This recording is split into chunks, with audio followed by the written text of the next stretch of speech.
Across the UK, online and on DAB. A new kind of talk radio. We'll get you talking.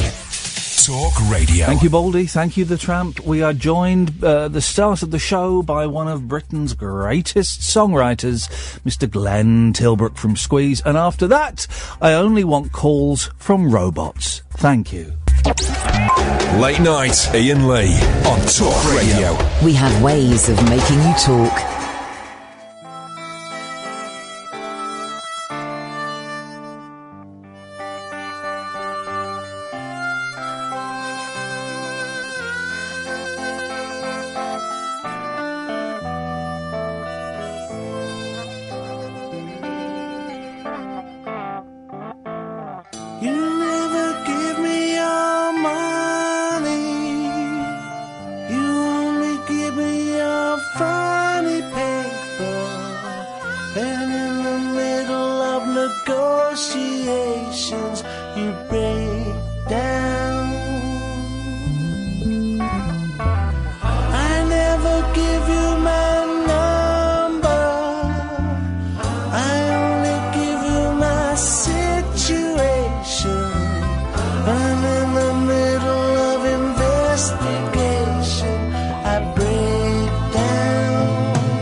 I just think there's something deliciously perverse in having, let's be honest, let's not mince our words, one of the best songwriters on as a guest, and well, you play a song that they didn't write. It appeals to me. I don't know.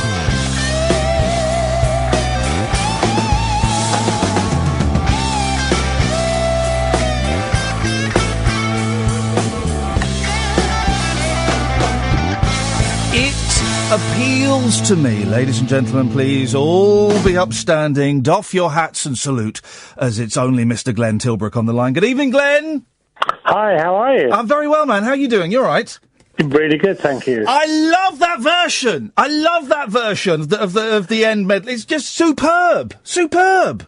You know, it was a lot of fun. We did an album together, me and 9 Below Zero. We called it The Cooperative. And basically, we were just having fun doing stuff that appealed to us. plus writing a few songs along the way. Of course, that wasn't one of them. Yeah. But that was a spirited version based on the original, but with some interesting different diversions. A nice, lovely little bit of harp going on in the background there. It's for me, everyone's doing Sgt. Pepper. Sgt. Pepper, 50 years. I don't like Sgt. Pepper. For me, it's Abbey Road and then it's Revolver.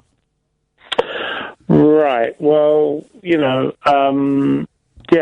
Sgt. Pepper's is a brilliant record in my opinion, but they just got better and better and better. Yeah. There has been no band, in my opinion, like them since, who have been so consistent. Imagine being like the most popular band and also pushing the envelope in the way they did. I don't think there's been anything like that since. Every single record is just going a little bit further, sometimes a hell of a lot further, depending on what they were smoking that week.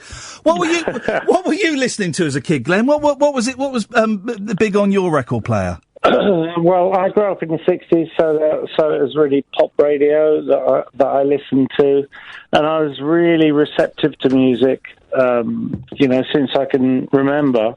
Cliff and the Shadows when I was 5. Yeah. The Beatles and the Monkees soon afterwards, but really everything that was playing on pop radio got absorbed into my DNA and has stayed with me ever since. It's not that I spend a lot of time listening to that stuff now, but it's just in me. Pop became a dirty word, and I'm a huge pop fan. I'm a huge Monkees fan, and I'm surprised, or maybe they did, but I'm surprised they didn't ask you to write a song for their album they did last year. Well, they did ask us, but we were working on our own record at that point, and so it didn't happen. But they're going to do another record. That record worked for them. So honestly, I think Mickey Dolenz has one of the best pop voices ever. He's got such a great voice, and I would love to write something. Glenn, I've heard it from somebody else, so I can't say, but they are doing another album. Send them an email, Glenn. Send them an email. No, they've asked us to do a song for their next album. Oh, have they? Yes, they have. Oh! Honestly, I really, really want to do it. I would love it. Because you're right, Dolenz's voice now, he's 71 and he still sings everything in the same key. Oh, get on there. Do a Christmas song from Glenn. That would be awesome. That would be great, wouldn't it? Honestly, I'm so excited. Good. So am I. Now, listen, this gig that you're doing, tell me about this. Is a gig for, is it? No, it's your boys' school, is it? Yeah, Thorntree School in Charlton. It's been one of I have 4 boys. When my eldest boys, who are 27, they're not boys, they're men now, 27, 25. The schools that were around my area at that point were in a terrible state. This is in the 90s. And my younger boys went to Thorntree School. They're now 14, and my youngest 10-year-old Wesley is still there.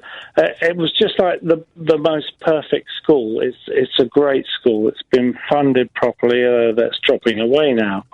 The headmistress Chendo is just fantastic. It's a dream school, and it's what education should be. Why about. is it so good, Glenn? What makes it so special? Because it's really easy to knock schools at the moment and knock teachers, and no one's working hard enough. What makes this one stand out? Okay, so it's a one-form entry school. There's just a sort of magical thing about the standard of teaching there. The headmistress is really responsible for a lot of the sort of vibe of the school. It's a happy school. I don't know. It's a school like I remember going to 50 years ago. Yeah. And a lot of schools in between weren't like schools I remember going to 50 years ago at all. And so you're doing a gig. Yes. I've got all the details here. And members of the public can come to this, can they? It's not just like parents and...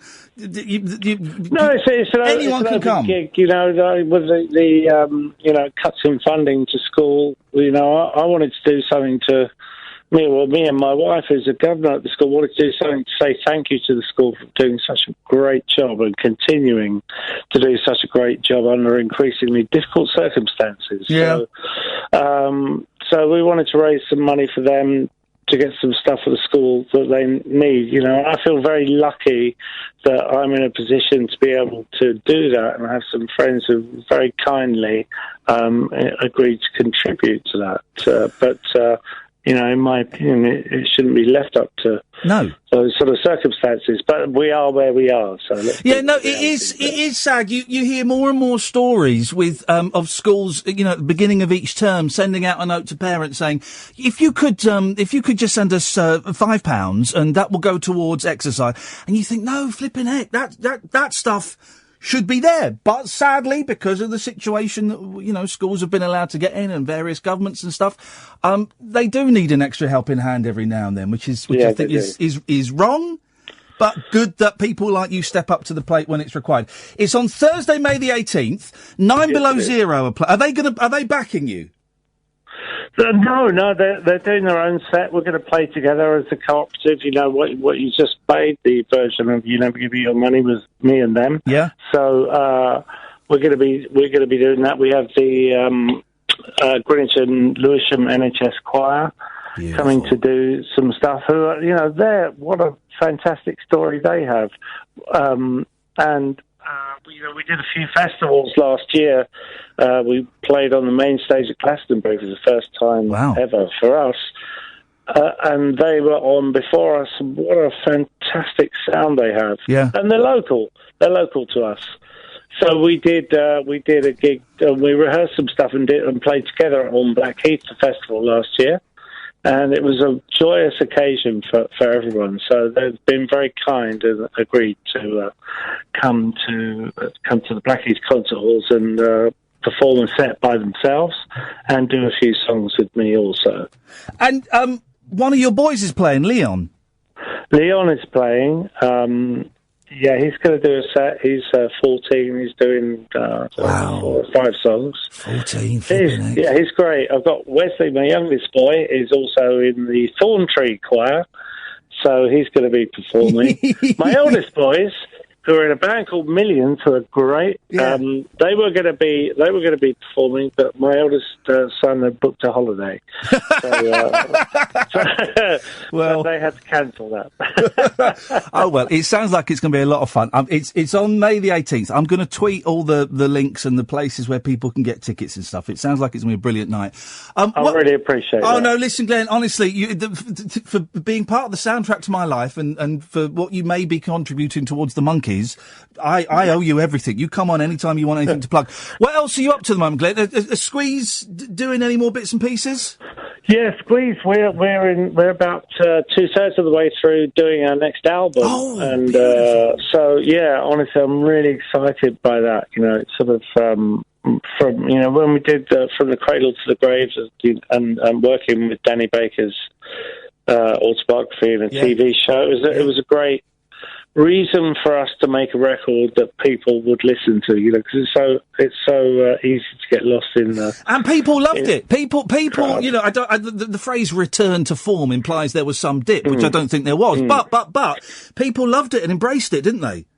Honestly, you know what happened with Squeeze has been really extraordinary. We're selling more tickets now than we ever sold in any of our previous lives. Incredible. You know, and figure that out. It's just mad.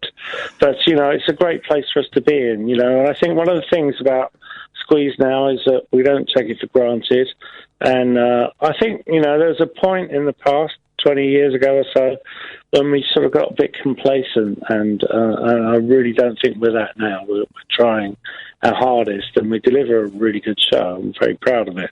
Well, when you've got that, you're so modest. Of course you deliver a good show. You've got that wonderful back catalogue. I'm sure you're having fights as to which songs you get to put in, because there's so many wonderful things. Yeah, but, you know, the thing is you can sleepwalk through it. Yeah. And we did for a while, and now we're not. It's like you've got to pay full attention. Did you really? Because I have seen bands where, they're going through the motions. You can there's a real difference between when a band is enjoying it and is on form and when they're just taking the dollar. And you had a period of doing that, did you? I wouldn't describe it as just taking the dollar. What I would describe it as is it's like, when you say you cook a lobster from, you put it in a pan of cold water and gradually heat it up. I think that's what happens to bands sometimes. Right. Is that you sort of don't know that you're being cooked until it's too late. And now we've been taken off the boil, and we're putting ourselves on the boil. And it's, we're in a great situation. We sound good because we're paying attention, and we're enthusiastic, and you can't fake that. People know if you are, and honestly, the reaction we get from our crowds now is brilliant. The gig we had on the Glastonbury main stage last year was one of the best gigs we've ever had. Wow. Ever. And by the way, I know this was a couple of years ago now, but you, when you were singing to David Cameron, I think it was on the Andrew Marr show, it falls on people like you to make political statements in your songs. It was a delicious, wonderful moment, Glenn, and I'm sure you felt very naughty doing it, but it was everybody was cheering you on, so well done for that.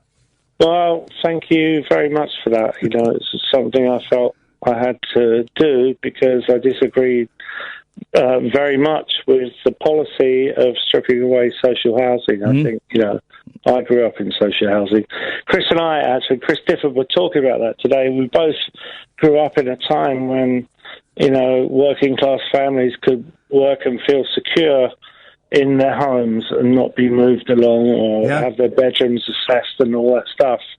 And if that had kept on going, what a wonderful, marvellous thing that was. Yeah.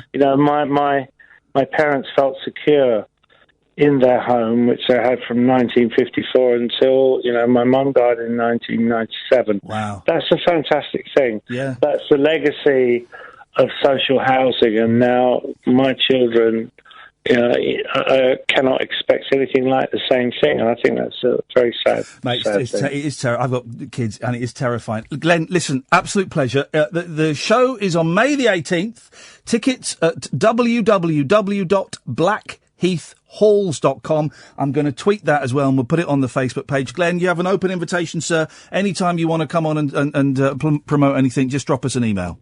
Thank you. It's been a pleasure. Thanks for having me. Absolute pleasure, Glenn. Thank you very much. Ladies and gentlemen, Mr. Glenn Tilbrook. I mean, really, if you're going to start the show with someone, let's start it with an absolute, just a master. 0344. Did he just reveal there's going to be a new Monkees album?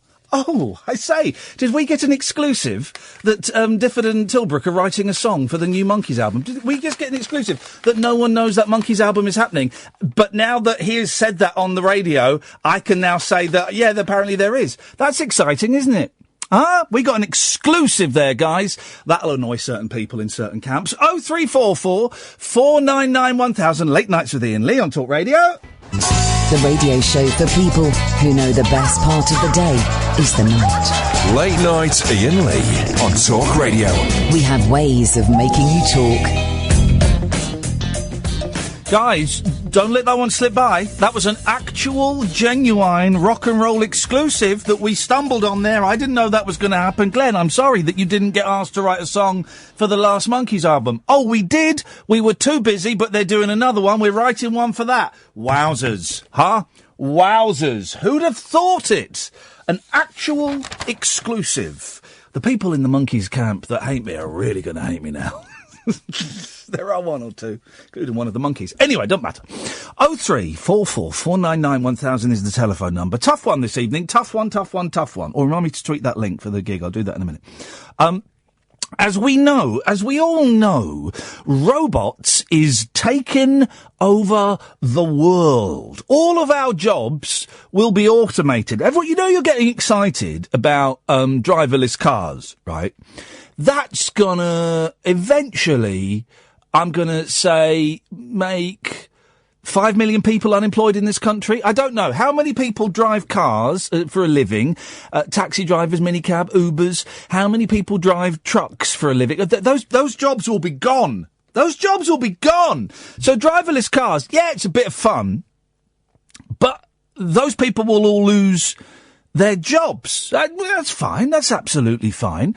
And automation has constantly been a thing that we've had to endure. The spinning jennies, guys.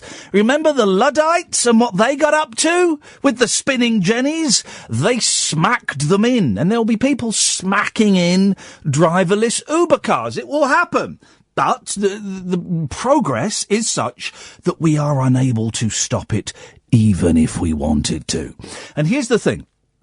Every week, every day, there's a new story in the newspapers about how technology, robotics, computers are going to do you out of a job. And we just sit there like grinning idiots going, well, I'll be all right.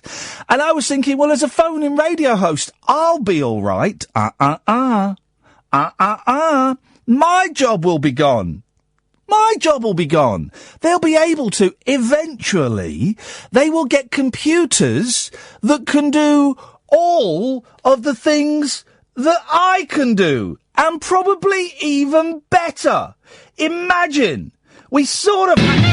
Jesus, what the hell was that? What the bloody hell was that? I've got no idea where that came from. Hang on a second. Oh, it's that. We kind of have it to a certain degree now. This is what we have now. Am I talking to myself here? Dear. What a radio program. Who the hell is Ginger Baker? Please don't go. I've done a little garden. We kind of have computer presenters now. They're not brilliant, but they can certainly trick about 10% of you suckers. And here's the interesting thing. 0344 499 1000, by the way. Here's the interesting thing. We won't need you guys to phone in anymore. You will be redundant when it comes to phoning in radio stations because, well, already Siri can do a better phone call than about 60% of the people that ring this show. Paul from Stoke Poges, anybody? But my dog could do a better phoning than Paul from Stoke Poges. But,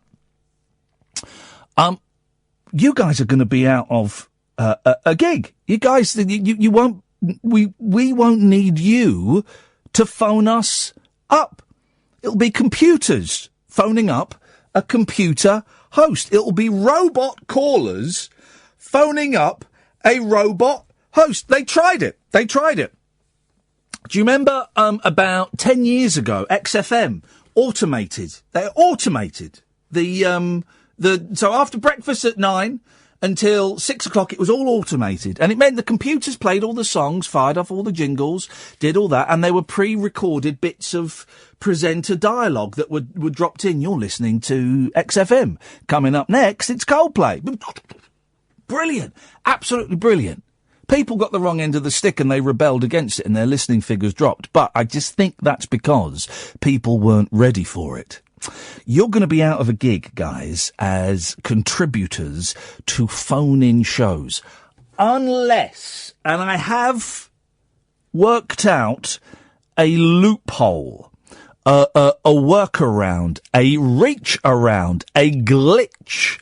I've found a glitch in the Matrix, dear listener. If you phone in and pretend that you are a robot, you might be able to trick the system. 0344 499 1000. So tonight, let's see if we can activate the glitch in the Matrix by you calling in as robots. Tonight, and for tonight only, probably until about, I'd say, where are we now? Mid-2017? I would say by late 2018, early 2019, when this thing becomes real. Let's do a robot phone-in. Now, what does that mean? I don't know. If you want to phone up and do a Dalek voice, then that's you phoning up and doing a Dalek voice. My boys have discovered the Daleks. They're doing Dalek voices. I love it.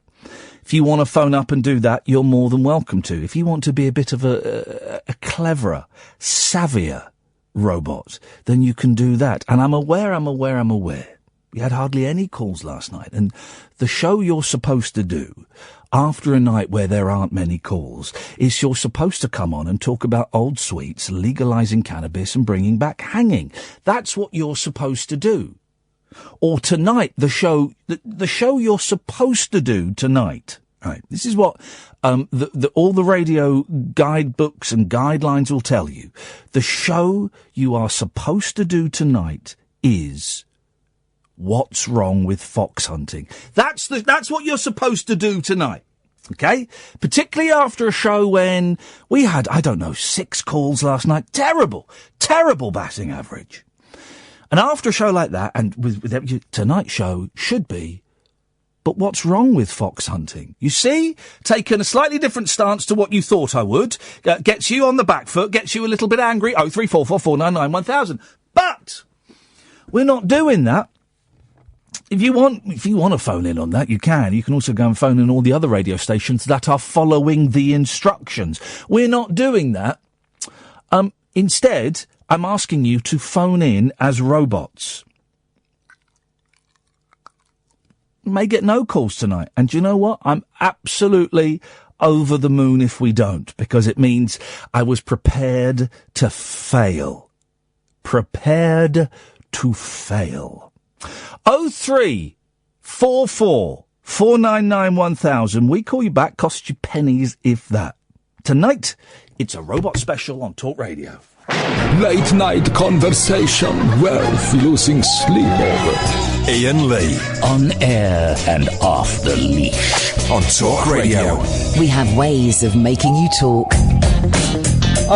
0344 499 1000 is the telephone number if you want to give us a call. I think I've just melted the monkey internet, guys. I went to the Zilcher Monkeys podcast Facebook page because they is good people. Ken and Sarah and all the people that work, Melanie, all the people they is good people. And so I dropped that little tidbit there. Just wrote down exactly what Glenn had said, and we just crashed the Monkeys Facebook. And the people that hate me, are gonna hate me even more. 0344 499 1000. Yes, Robot Hannah. Unexpected item in bagging area. Remove this item before continuing. Okay, thank you very much indeed. Well, that was a low rent model, and that's fine. That's fine. I don't like using the automatic. I don't like using the self-service things because I remember having an argument with a woman in the post office in Luton. Do you remember this? I had an argument with her because she was encouraging me to use the self-service section that they just introduced to send a package. She said, "No, use." I said, "No, sorry, I'll wait." In Luton, you take a number, you took a number and you waited to be called. She thought, "Well, it'll be quicker." I said, no, I'll wait. She said, "Well, could be waiting a while." I said, "Yeah, you do know that you're talking yourself out of a job here, right? That if you pointing me in the direction of this little corner of self-service, you weigh the thing yourself and all of that. If this corner becomes successful, you're out of a job." She went, "What do you mean?" I said, "Well, we won't need you. We won't need you, and we won't need those 8 people. Big post office. We won't need those 8 people that you've got behind the counter, and we won't need you." She said, "Well, you'll need me to show you what to do." I said, "No, we won't. No, we won't. I can see 12 members of staff here. At most, we'd need 1. Who's to say it's going to be you?" So I don't like you, and in the post office now, I would rather queue. I go to the post office I use, it's a lot smaller, and you'll be in the queue, and sometimes there's only one person serving. It's started already. Sometimes there's only one person serving, and the guy will say, "Do you want to come and do this yourself?" No. You're in a queue of about 6 people. No. Save you a bit of time. No, I'm fine. I'm fine because I know that one day I will walk in there and the counter will be gone. The counters will be gone and it will all be self-service. And while the self-service, if there really is a big queue and I've got the kids with me, then possibly I might do it. But generally, I'll stand in the queue. And also, I like chatting to the people. I like chatting to the people that are working there. There's one fella that always says, not seeing you on Sky News recently. I haven't done Sky News for about 8 months. Got bored of it. I got really bored of it. I got bored of getting up for it's 240 quid. But bored of getting up at 4:45 on a Sunday and driving to Sky and sitting in a green room with Anne Diamond. Now, Anne Diamond is delightful, but I sat in a green room with her for 3 hours, and I was always worried it was going to be Julia Hartley-Brewer. Oh, jeez. Although I did make a point of saying I don't want to be on with her. So I just stopped doing it because it wasn't satisfying me. The money was all right, but it wasn't satisfying me. And every time I go, not seeing you on Sky News recently. No, you haven't and you won't. But it's brilliant. The robots won't do that. The robots won't say anything like that. 0344 499 1000. Good evening, Jamie 2000. Sup. I would like to prove that robots can perform Shakespeare better than human. Hey, this is beautiful. All right, Jamie 2000, away you go. This is Hamlet's soliloquy. To be or not to be, that is the question. Whether it is nobler in the mind to suffer the slings and arrows of outrageous fortune. The end. That was. Do I applaud you, Jamie 2000? No, I have no emotions. I cannot feel applause. And this is an interesting thing because actors will be gone. Actors, you can get films now where you can get dead actors in it because it's all done by the Star Wars with Peter Cushing in it. He's dead, isn't he, Jamie 2000? Look, I am your father. Beautiful. Thank you very much indeed, you see. And so the joy of having a robot actor, and that's a Jamie 2000, it's an early model. They'll get better. But the joy of having a robot actor is you can boo them and they won't mind. He said he hasn't got emotions. He doesn't care. He doesn't care about it at all. 0344 499 1000 is the telephone number. And the self-scanning thing in supermarkets, I don't like it. I don't like it. I like going and having what the kids would call banter with the person behind the counter. I just go and dick around a little bit and chat to them. And I like that. You know me, I don't like people. I've got a thing against people. But I will quite happily forego the speed of the self-scanning thing. And also, when I do the times that I have done the self-scanning thing, it always freezes on me for some reason. I don't know why. Can computers take a dislike to someone? I think possibly they can. And the self-service in supermarkets have taken a dislike to me. It always freezes. Does it do it for you? It always freezes. And you're stood there like a lemon with the light flashing, looking around going, can you, sorry. Yeah, can you come and do it? I've had it do it 4 times in a go once.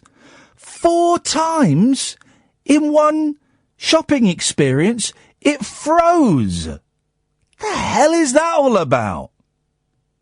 0344 499 1000. Let's go to Richard Pine. Good evening, Richard Pine. Hi, Ian.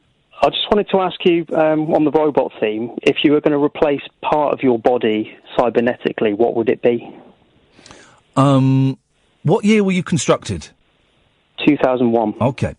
Excellent speech recognition with the Pines. Excellent. I've always said this about the Pines. They really are up there. If I could get a robotic part of my body, what would it be? I think it would be my Peter Pointer finger. And it would be extendable. So I could point to things a long way away just by having an extendable finger? Sorry, my leg's just turned into a wheel. I've got to go. Okay, no, that happens. That happens. The pines, the speech recognition. If you can afford a pine, the speech recognition is awesome. Absolutely awesome. The physicality, not so hot. Often the legs turn into wheels. 0344 499 1000. Calls only from robots this evening, please. We are celebrating, saluting, and indeed hating the robots. Late Nights with Iain Lee on Talk Radio. The radio show for people who know the best part of the day is the night. Late Night Iain Lee on Talk Radio. We have ways of making you talk. Robot special celebrating, congratulating them on their rise to power, slightly doffing our hats in a respectful, but slightly fearful way. 0344 499 1000. I think it's brilliant. The more robots we have, the better this country will be. Imagine robots fox hunting. Shoot them with a laser out their finger. Let's go to the Dan-O-Matic. Good evening, Dan-O-Matic. Good evening, Ian. It's Dan, the robot Dan from one of the major radio networks. How are you doing this evening? It's a great evening here in England. Wow, you sound like you're having fun. Whereabouts exactly in England are you, Dan-O-Matic? Right now I'm in Shrewsbury in the quaint old county town of Shropshire, and I've got 3 great songs from Ed Sheeran, Little Mix and Bruno Mars lined up for you. And how are you feeling? I don't know what feelings are. Are you taking requests? We don't take requests on this station, but I can tell you that we've got something great coming up that I'm sure you'll love from Ollie Murs, Train and Michael Jackson. What are the chances of me winning £10,000 at breakfast? If you know what the speaker sound is, you can surely win £10,000. Thanks, Dan-O-Matic. Goodbye. There we go. Speaking of which, I was reminded when I was looking for a Glenn Tilbrook song to play on the show tonight. We didn't want to play one of the obvious ones, and so we didn't. Let me just see if I can find this in the list of it suggests videos that you might like. There's a video here that's had nearly 14 million views. Okay. It's entitled World's Fastest Talking Man Sings Michael Jackson's Bad in 20 Seconds. Let's have a to me left and right since I've been here. Usually they do something like, or, aren't you that guy? And so, everyone thinks they're being very clever, but they all do one of 3 things, John Mashida's claim to fame is that the Guinness Book lists him as the world's fastest talking man. Wow. More than 500 words per minute. But his most memorable moments have been on television, in ads for Federal Express, and lately, Minute Rice. Slice the green peppers, use them with your Minute Rice Primavera, paella, or peel. Hang on a minute, let's try and find... Coney Island, so I called Coney Island, and they said, hey, kid, take a hike at 12 years old, we're not going to let you strap yourself into the cyclone for 2 weeks straight. So I went home and I started flipping through the book and decided I wasn't going to eat a car swallow. Okay, hang on. If I'm doing an industrial film or something and you're trying to get 6 pages of dialogue out and I'm sitting there and I never memorize the things because they change them at every last minute. So I'm looking right into the camera and there's a teleprompter there and I'm reading it and I'll mispronounce a word that nobody will catch. I mean, it won't be a bad... Okay, hang on. But just stop, it was great. I said, no, I mispronounced... Hang on a minute. You sang the song, You Got Trouble. Right, from The Music Man. Can you give us a little bit of that? I'll give it a shot. I haven't done it in a while here, so let's see. Freddie, the question is a situation you do not wish to challenge you when I wrote the calendar just indicated by the presence of the pool table in your community. Like a my friends right here, say to right here, River City, West River, place, mind for same was mind for stating the RSS, the cool, my hand, golden, hook, persons at Cool and Key 9. So it's a little fast to understand, but when they slow it down... Wait a minute, you expect me to buy that? I tell you what, if you put this on a lexicon time compressor and you slow it down, you will in fact hear each and every word. That's how they have to verify it to be a record. Here we go. Here's a new contemporary challenge. This is from Michael Jackson's new album. His first cut there, Bad. If you could just sort of give us your rendition of it. Glad to hear that. I'll give it up to the first chorus there. Okay. Your buddy's mind gonna tell you, right? You show your face in the broad daylight. I'm telling you how I feel. Gonna hurt your mind. Don't shoot to kill. Come on, lay it on me. All right. I'm giving you one on the count of 3 to show you stuff or let it be. I'm telling you, just watch your mouth. I know your game. What about you? Well, I say the sky's the limit, and to me that's really true. But my friend, you see nothing. Just wait till I get through because I'm bad. Come on. Bad, really bad. You know I'm bad. You know, bad, really bad. You know I'm bad. Come on. You know bad, really bad. And the whole world does the answer just right. Just tell you once again who's bad. Close, very saucy, I think I can do it better than that. That wasn't bad, actually. That wasn't bad. Who's bad? I'm not bad. That's funny. For the record, if you're curious, it was Jackson in a minute 8. Machida. Right, I think I can do... Hang on a minute. I think Michael Jackson... I think I can do that faster. I think I could probably do that. Do you not think? Let me just hear it. Let's just hear him again. And we'll have a go. I'll give it up to the first chorus there. Okay. Your buddy's mind gonna tell you, right? You show your face in the broad daylight. I'm telling you how I feel. Gonna hurt your mind. Don't shoot to kill. Come on, lay it on me. All right. I'm giving you one on the count of 3 to show you stuff or let it be. I'm telling you, just watch your mouth. I know your game. What about you? Well, I say the sky's the limit, and to me that's really true. But my friend, you see nothing. Just wait till I get through because I'm bad. Come on. Bad, really bad. You know I'm bad. You know, bad, really bad. You know I'm bad. Come on. You know, bad, really bad. And the whole world does the answer just right. Just tell you once again who's bad. I can do that. Right, I'm going to play it again. Ed, I want you to time him, right? And then I'm going to beat it, okay? Glad to hear that. Here we go. I'll give it up to the first chorus. Here we go. Okay. Your buddy's mind gonna tell you, right? You show your face in the broad daylight. I'm telling you how I feel. Gonna hurt your mind. Don't shoot to kill. Come on, lay it on me. All right. I'm giving you one on the count of 3 to show you stuff or let it be. I'm telling you, just watch your mouth. I know your game. What about you? Well, I say the sky's the limit, and to me that's really true. But my friend, you see nothing. Just wait till I get through because I'm bad. Come on. Bad, really bad. You know I'm bad. You know, bad, really bad. You know I'm bad. Come on. You know, bad, really bad. And the whole world does the answer just right. Just tell you once again who's bad. Right. How long was that? 20. So it was 20 seconds. I can beat that. Right. You ready? Here we go. Here we go.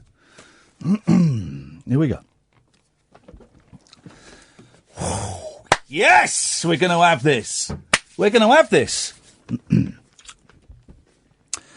Ready? Steady.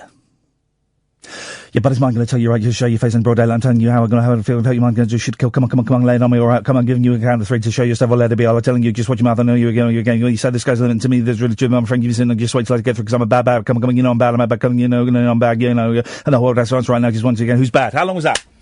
16. 16 seconds. Kiss it, and it was spot on. Let's go to the Craigatron. That's how I normally listen. That's the speed I normally listen to music. Yeah, of course, because you can, being a robot, you can absorb music much quicker. That's it, yeah, definitely. Ah. You know, yesterday you were on about buying a coffin. Buying a what? A coffin. Oh, yeah, coffin, yeah. I saw a woman bought a bookshelf coffin, but she used it as a bookshelf until she died, and then they buried her in it. Why are we're all a little bit uncomfortable around coffins, aren't we? I don't mind them. Well, you wouldn't because you're a robot. Yeah, well, that's it, you know, I just go back to the base and get fixed, obviously. And you were about, wait till your father gets home. Yes. That was a bit racist. The neighbour was on about the Japanese. But Tom Bosley, again, because you had mentioned Murder, She Wrote as well. Yes. He was the voice of the father. What else? Has Tom Bosley ever been in a movie? Obviously, he was Father Dowling. Yeah, he was Father Dowling. He was in Happy Days. He was in Cabot Cove in Murder, She Wrote. I think he did a lot of TV movies. No, don't count. I want a real... You sat in the cinema, you've paid your money, and you go, oh, flippin' it, it's Father Dowling, look, in a movie. He must have. He must have been in a movie. I've seen things, Ian. Sorry? I've seen things you won't believe. What? Attack ships on fire off the shoulder of Orion. What? I've watched sea beams glitter off the dark near the Tannhauser Gate. I think we've All got a those glitch. moments will be lost in time, like tears in the rain. I think the Craigatron has crashed, guys. Time to die. Is there an off-button Craigatron? There we go. He's activated the off-button himself. That's very brave.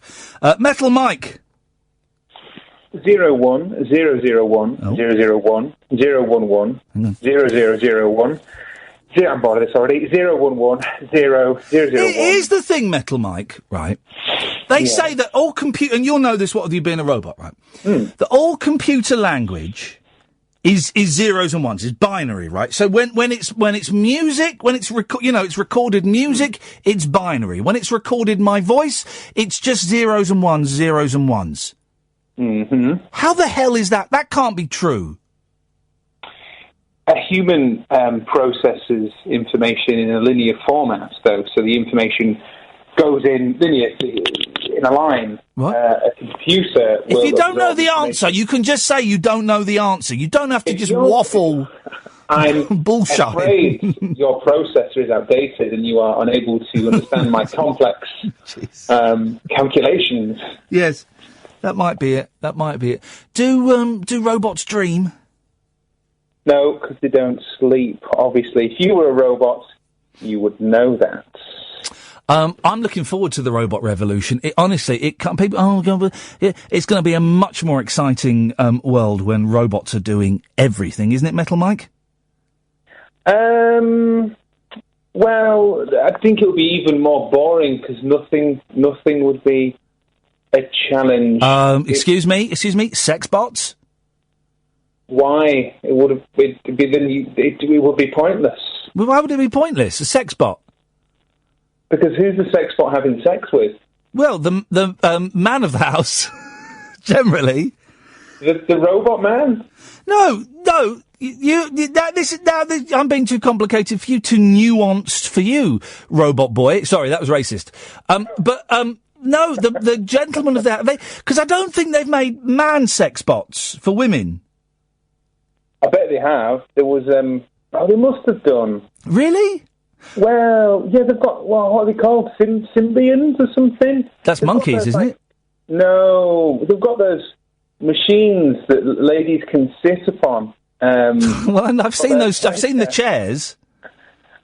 I'm not going to Google it right now. No. I mean, obviously, I could just use my own computer brain. Yeah. There's definitely machines for ladies that I imagine you could kind of attach some form of torso and legs onto. I am going to be looking at this on the internet later. You go and have a little Google and see what you can find. I mean, I've seen machines that do women, and they're hideous, but they're not. But because the sex bots of the ladies, they look like,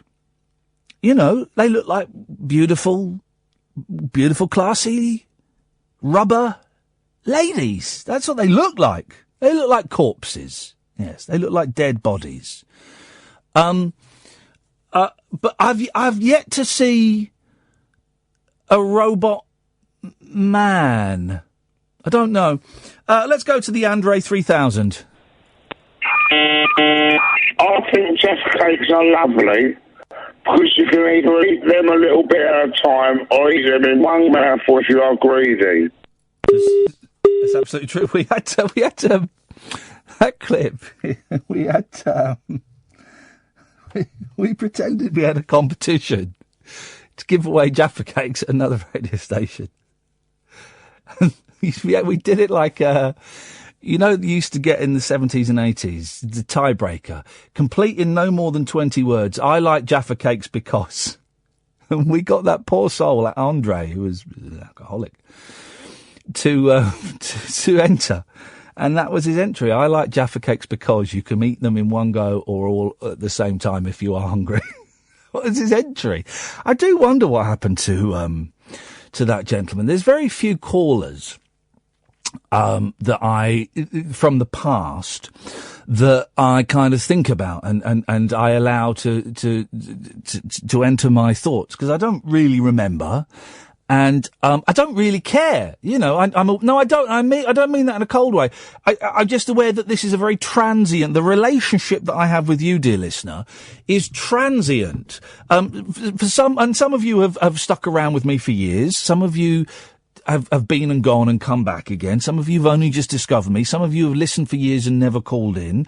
Some used to call in years ago but still listen. It's transient. Right? It's by its very nature, it's a 3-hour disposable radio show that at 1:00 in the morning, it's gone and it's finished. Slightly different now with Twitter and Facebook and all of those things. But, at 1:00 in the morning, the show is gone and is finished. And I'm on to my journey home and you're on to whatever your next thing is. So I don't really think about callers. I'm just aware that it's one of those things where people will call me for a few times and then they'll disappear, or people might call me for 2 or 3 years and then they'll disappear, and that's fine, and that's the nature of this. But Andre who called me when I was at Absolute, so it was a period of about 3 years, called a lot, and he came into the studio a few times, and when we organised a football game, he rocked up and played football with us, supping from a wine bottle, and he is the one that I think about, and I think, well, I wonder what happened to him, because at the start he was just a lovable drunk, and then as time went on, I realised, actually, he's probably a little bit more serious than that. And so I would occasionally take him to one side and say, Andre, just, there is an alternative. Here's a phone number, that kind of stuff. And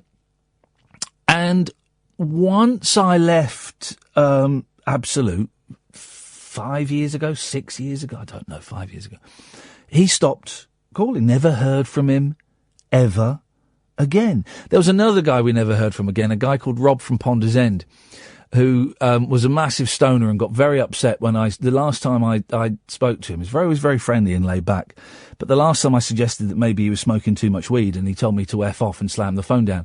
But he would tell me about how he'd spent the night in the cells, and I was drawing sex. And then, just like a bug fell out of the sky. That was his fun. It was wonderful, wonderful. I think of him occasionally, but it's Andre is the one that really leaves me wondering what the hell's going on. Dear listener, another 2 hours. We're celebrating the magic. We're celebrating the might. We're celebrating the joy of robots. They is coming, and they is taking over the world. And I, for one, cannot wait. I cannot wait to switch on and listen to Talk Robot Radio.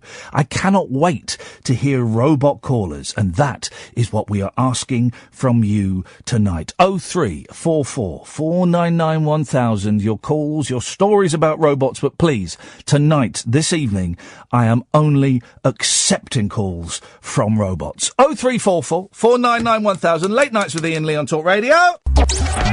Late night, Iain Lee on Talk Radio. We have ways of making you talk.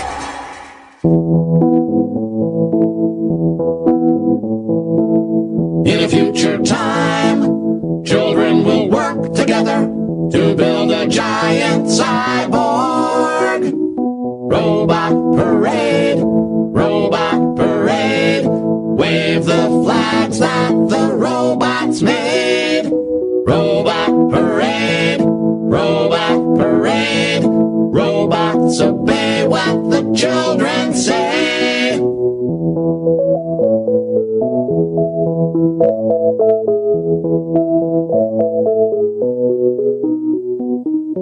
There's electric cars, there's electric trains. Here comes a robot with electric brains. Robot parade, robot parade. Wave the flags that the robots made. Robot parade, robot parade. Robots obey what the children say. Let's have it. Bring it on. The more I think about it, the more I think... They Might Be Giants, of course, always have a song for every occasion. You name any topic, they'll have a song about it. The more I think about it, the more I think this whole robot thing is wonderful. This is great news. We need never work again.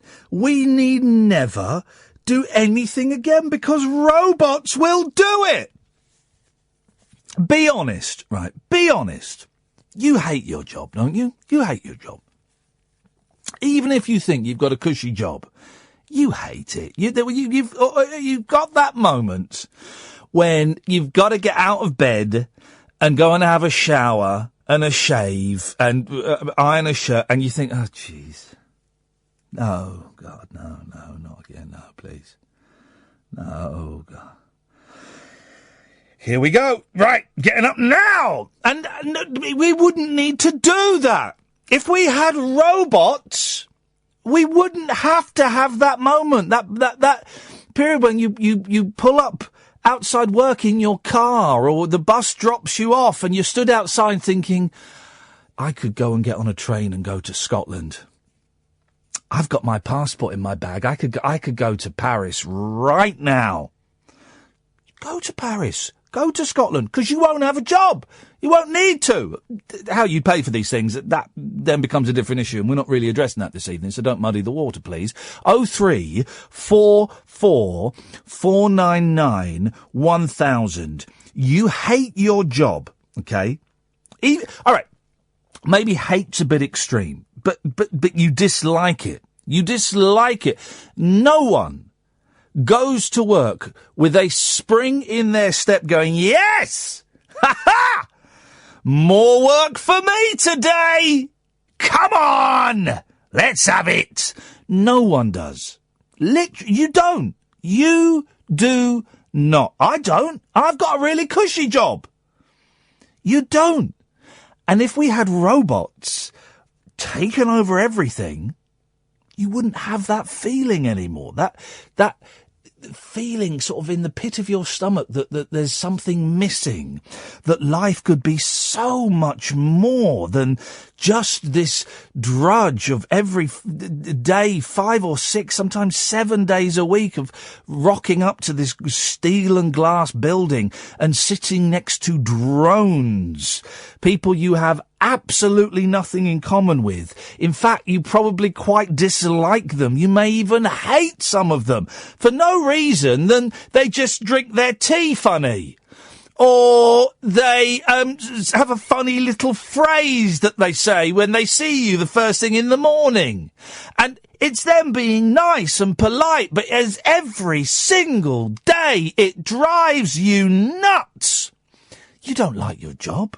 Of course you don't like your job. We're not meant to like our jobs.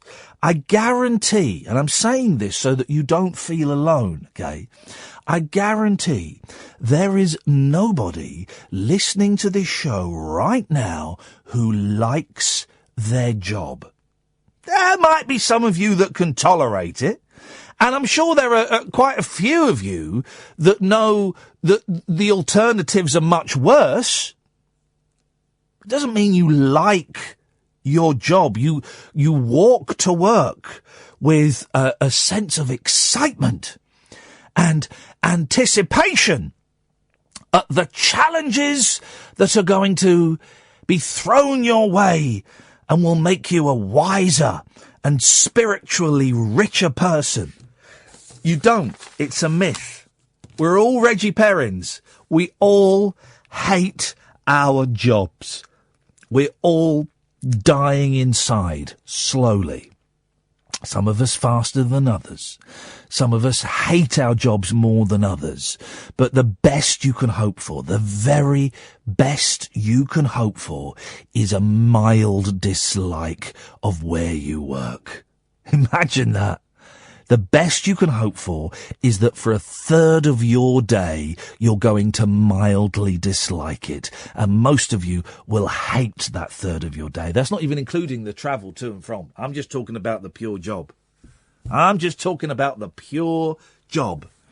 So if robots came in and robots took over and robots did your job, robots did my job, well, then that stress, that anxiety, that, I'm going to say it, misery would be removed from your life. It would be gone. It would be gone. Imagine. So yes, bring it on. Bring on the robot workers, bring on the cyborgs, bring on the cars that drive themselves, bring on the aeroplanes that fly themselves, bring on the robots working in shops and in factories, and the robots working in police stations and in radio stations, the robots driving ambulances, the robots tending to our needs when we are sick in hospital. Bring it on. It can't come quick enough for me. It's going to be magnificent. What will we do with all the spare time? What will we do? Well, we can read books. We can watch movies. And here's the thing, guys. We'll have robot friends. We'll have robot friends. Imagine. And be honest, right? Be really honest. You don't like 95% of your friends, do you? Do you really? There's probably one, maybe two that you get on with. But even there, they're a bit dickish. They do stuff that you think, oh, what a knob. But that's the best I've got. These are the best friends I've got, and they're still massive knobs. That's it. So you'd have robot friends. Right. Friends are so unreliable and unpredictable and prone to letting you down. You get a phone call just as you're about to go out. Sorry, can't go to the pictures tonight. I couldn't get a babysitter. No, sorry, can't go to the pictures tonight. My wife's not feeling very well, so I said I'd stay in and look after. No, can't go to the pictures tonight. I've got no money. Robot friends wouldn't do that. A robot friend would never phone you up just as you're looking around for your keys and say, I can't make it tonight. Robot friend would book the tickets, would drive you there in robot car, would buy the sweets, and if depending what model you've got, you can even have a little snog if you want. If you want. Robot friends with benefits. You can buy the model, the F-Buddy. Yeah, totally. Robot friends would be there when you wanted them. And there'd be none of that, do you fancy going to see this? I saw it the other week. Should we just go out for a meal? Oh, I really fancied a film, though. There'd be none of that. Robot friend would go, yeah. Let's go and see that, yeah.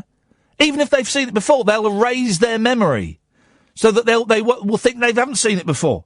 Yeah, we'll go and see that. We'll go and see that. Yeah, sure. That'll be fantastic. Robot friends, dear listeners, your life is miserable now. Of course it is.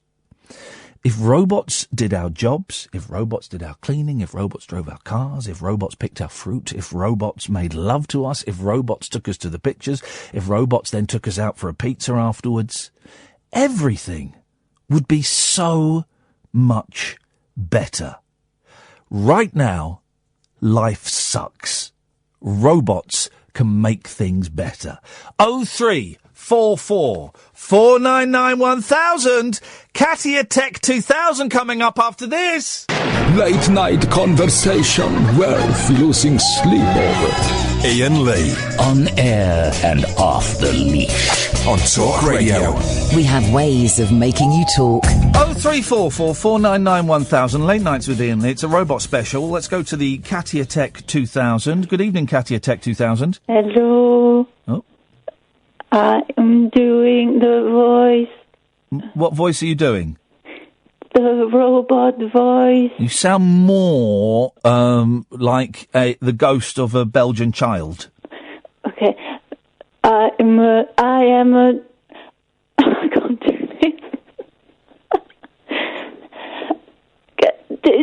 do the voice first. Of what? Of the robot. What robot? Did I not really get the gist of the show? I thought we were supposed to ring as robots. Yes. Oh, okay. Well, that's what I was doing before. That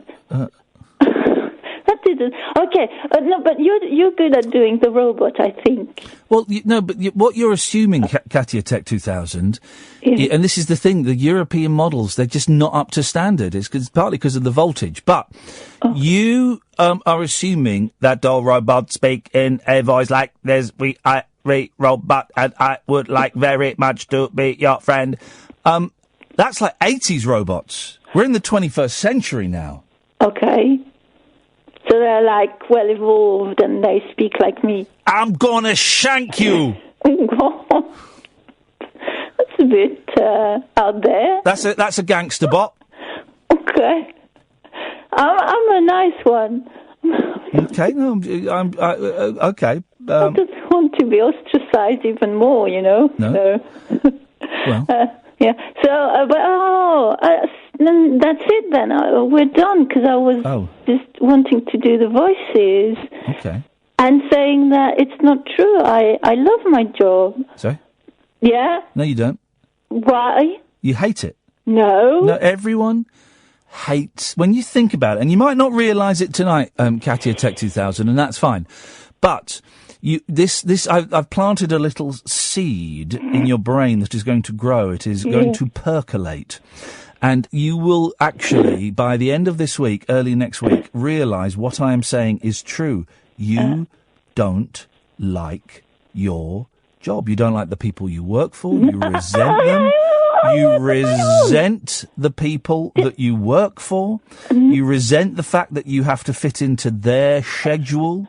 You resent it when they are late paying you, that they don't give you the credit that you deserve for all of the time and effort you put into your finely crafted pieces.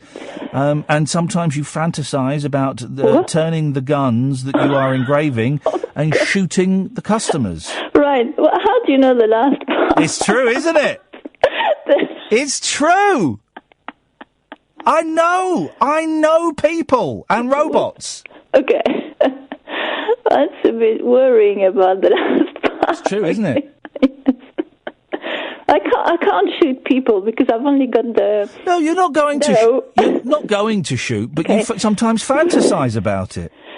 Yeah, well... Yeah. No, I wish they could stop... You know what I really wish? Go on. Right. Well, a lot of them... Well, I'd say... I'm not going to say what I'm going to say, because... Say what you're going to say. No, I'm not going to... Yeah, well, yes, maybe I could. Yeah, I'm sitting down now, and I'm saying that. A lot of them, they don't really understand what we do, because we build their guns. They're fine. Your customers don't understand what you do. No, not the customers. The people that sell the guns. Okay. And they're the ones that give you money.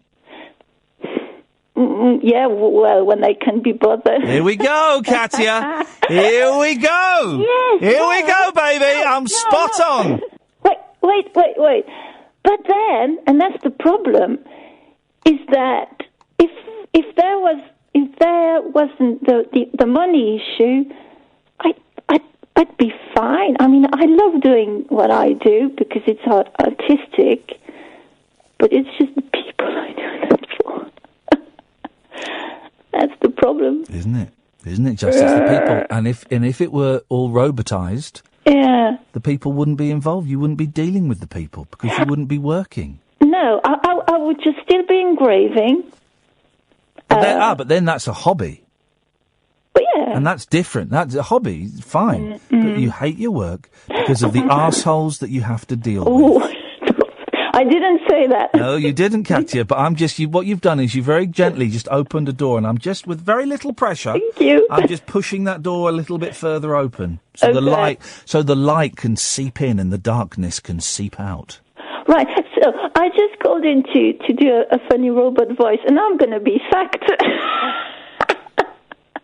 Is that the worst thing that could happen? No, that's fine. Exactly. Anyway, exactly. Getting sacked. Every time I've been sacked, yeah, it's been a release. It's been of course, the first thing you think, this is the worst thing that could ever happen to me. No. Every time I've been sacked, it's the best thing that could have happened to me. Right. Because I hated those jobs. Ooh. Well, I'm looking forward to be sacked. Katia, I'm glad to have helped. Thank you. Thank you. Thank you. Goodbye. That's the Katia-Tech 2000. 0344 499 1000 is the telephone number if you want to give us a call. That didn't take much work, did it? To turn around from I enjoy my job to actually I don't like it. I don't like the people that I have to work for. I'm looking forward to getting sacked. Let's go to the Rhetoribot-Paul. Good evening, Rhetoribot-Paul. Hello, good evening. I'm not going to put on a robot voice because when you talk to people through a computer, when you talk to people, yeah, my voice, yeah, I know it sounds funny. I can't help it. Yes. It's my voice. Yeah, okay, that's fine. And it sounds silly. Yeah, it sounds like I sound like a... You sound like a gay robot, yeah. I sound like a gay EastEnder, yeah. A gay East End robot, yeah. Yeah, I'm on neither, yeah. I can't help it, it's my voice. You're neither. Well, there were three options there: gay, East End, and robot. And you're saying you're neither. That means you're one of those. Okay, I might be a bit robotic in ways. There we go. I think we're all a bit robotic in ways because we all have little habits, don't we? Well, robots don't have habits, so that's incorrect. Yeah, but we're sort of programmed in a way. Do you know what I mean? I like that. Continue. Okay, well, right. For starters, I think anyone that suffers from chicken pox at any time could be the robot Spotty from Super Ted. Okay, you started off, you said this, and this is a breakthrough. You said a sentence that was actually a gateway to something quite enlightening. You said, we are all a bit like robots because we're programmed. And then you talked about people with chicken pox being like Spotty from Super Ted. Okay, all right. Okay. I'm only using stream of consciousness. Maybe robots don't use stream of consciousness because the people that program the robots use stream of consciousness. No, they use machine code. Yeah, turn. I think you've been programmed in BASIC. Turn letters into numbers. Yes. Yeah. Yes. Go back to the point that you were nudging at, that we are all programmed. What did you mean by that? Because I like that. Well, take, for example, what car do you drive? I drive a Volkswagen Polo. Okay. Fair enough. Now, was that built by hand or was that built by a robot?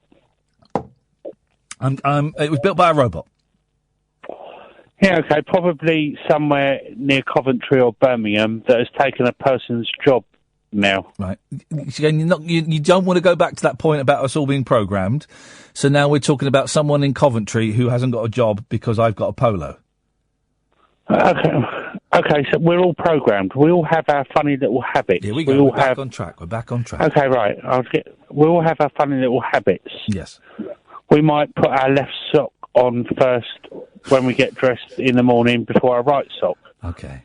That is a way of programming, isn't it? Yes. But we do it naturally. Yes. So that is like So we are human beings, a bit like robots. Okay. And is that the end of that thought? Yeah. Can I get on to the second one finally? Because I'm on call, Paul. You are, and this is true because we've actually had complaints. I understand that probably about you. Okay. I understand that. Some people saying the Paul seems to be the only voice I hear on the show. When Paul's on the podcast, I fast forward past him. Why put me on the podcast in the first place then? Well, that's blaming Catherine for your dullness. That's not cool. Some people saying he's a knob. Some people saying he's a bell end. Some people saying, God, just someone shoot him. So I've had worse threats. Well, what's worse than being shot? Yeah, exactly. Yeah. No, I've had, yeah. Wow. It's worse a bit. Someone threatening you death in a more painful way. Yeah. What if? Okay. So what? A hot poker up your bum? No, I wouldn't be branded. That's how they killed one of the Edwards, wasn't it? Or one of the Georges. They killed them with that, so there was no There were no external marks, although I would have suggested they should have examined his ring piece. Okay, right. If I ever had anything bad and serious and it was terminal, I'd rather someone impale me. Impale you? On what and what part of your body? Now we're getting there. Well, impaling you is taking something long and sharp. Yeah, I know what impaling means. Putting it through your throat and it coming out of you, yeah. You've gone for your throat, because I would assume an impaling would be in the stomach, but you're going through the throat. You start off through the throat, you put a long sword-like thing through your throat. Yes. Down your gob, and then end it up at the end of your bottom, and you die that way. Okay, so they've lain you down. No, they have you standing up. Oh, so they're stood on a step ladder? I don't know, they might have a small step, I don't know. So they stood on a step ladder, and they get this, like, long I'm pike. 6'4", yeah. So they get a big pike or something, a big stick with a spear on, and they push it through your throat, it goes down and it comes out your ring. Yeah, it's impaling. That's a traditional way of impaling. And you would prefer that over just dying? Well, rather than suffering and not having an injection. Because that wouldn't be, you're saying that wouldn't be suffering? No, because what I'm saying is if you caught something terminal, I don't want to say the C word, or caught something like that, you just have to suffer until you go, don't you? Yeah. You're not put out of your misery. Yeah. So I'd rather be impaled, yeah. Okay, you'd rather be impaled than have cancer? And have terminal and die slowly with, yeah. Okie dokie. Okay, right, maybe a robot could impale me, eh? Yep. Okay, fine. And you want to go from throat to bum, not bum to throat? No, you got to go from throat to bum. It's traditional. Maybe it's a religious thing. I don't know. Okay, okay. Finally, I'll say about people that annoy you and annoying things at work. Yes. Come on, I'm only allowed one call. The people that annoy me at work are you. Okay, right. I once had a job. One of my jobs once was working in an office. Yes. Sitting in front of a computer screen in a big office with loads of other people in the office as well. Who came up with the idea of an open plan office? You know, where you can see everyone next to you and you have your own little play. Okay, right. What used to annoy me was the guy that sat next to me, that annoyed me, and I hated my job because of it, was because, and everyone does this, they have a desk, they work from. Okay. Why do people choose to put pictures of their kids in a frame on their desk? I used to look at the guy that was sitting next to... They're normally their children, aren't they? Or their grandchildren. Yeah, and not just randoms. Yeah, no, they're their own. But I used to look at the pictures of these kids that the guy that was sending, and I just thought, God, that annoys me. They look so bloody ugly. Okay, and your boys are. My boy's bloody good looking, actually. Okay.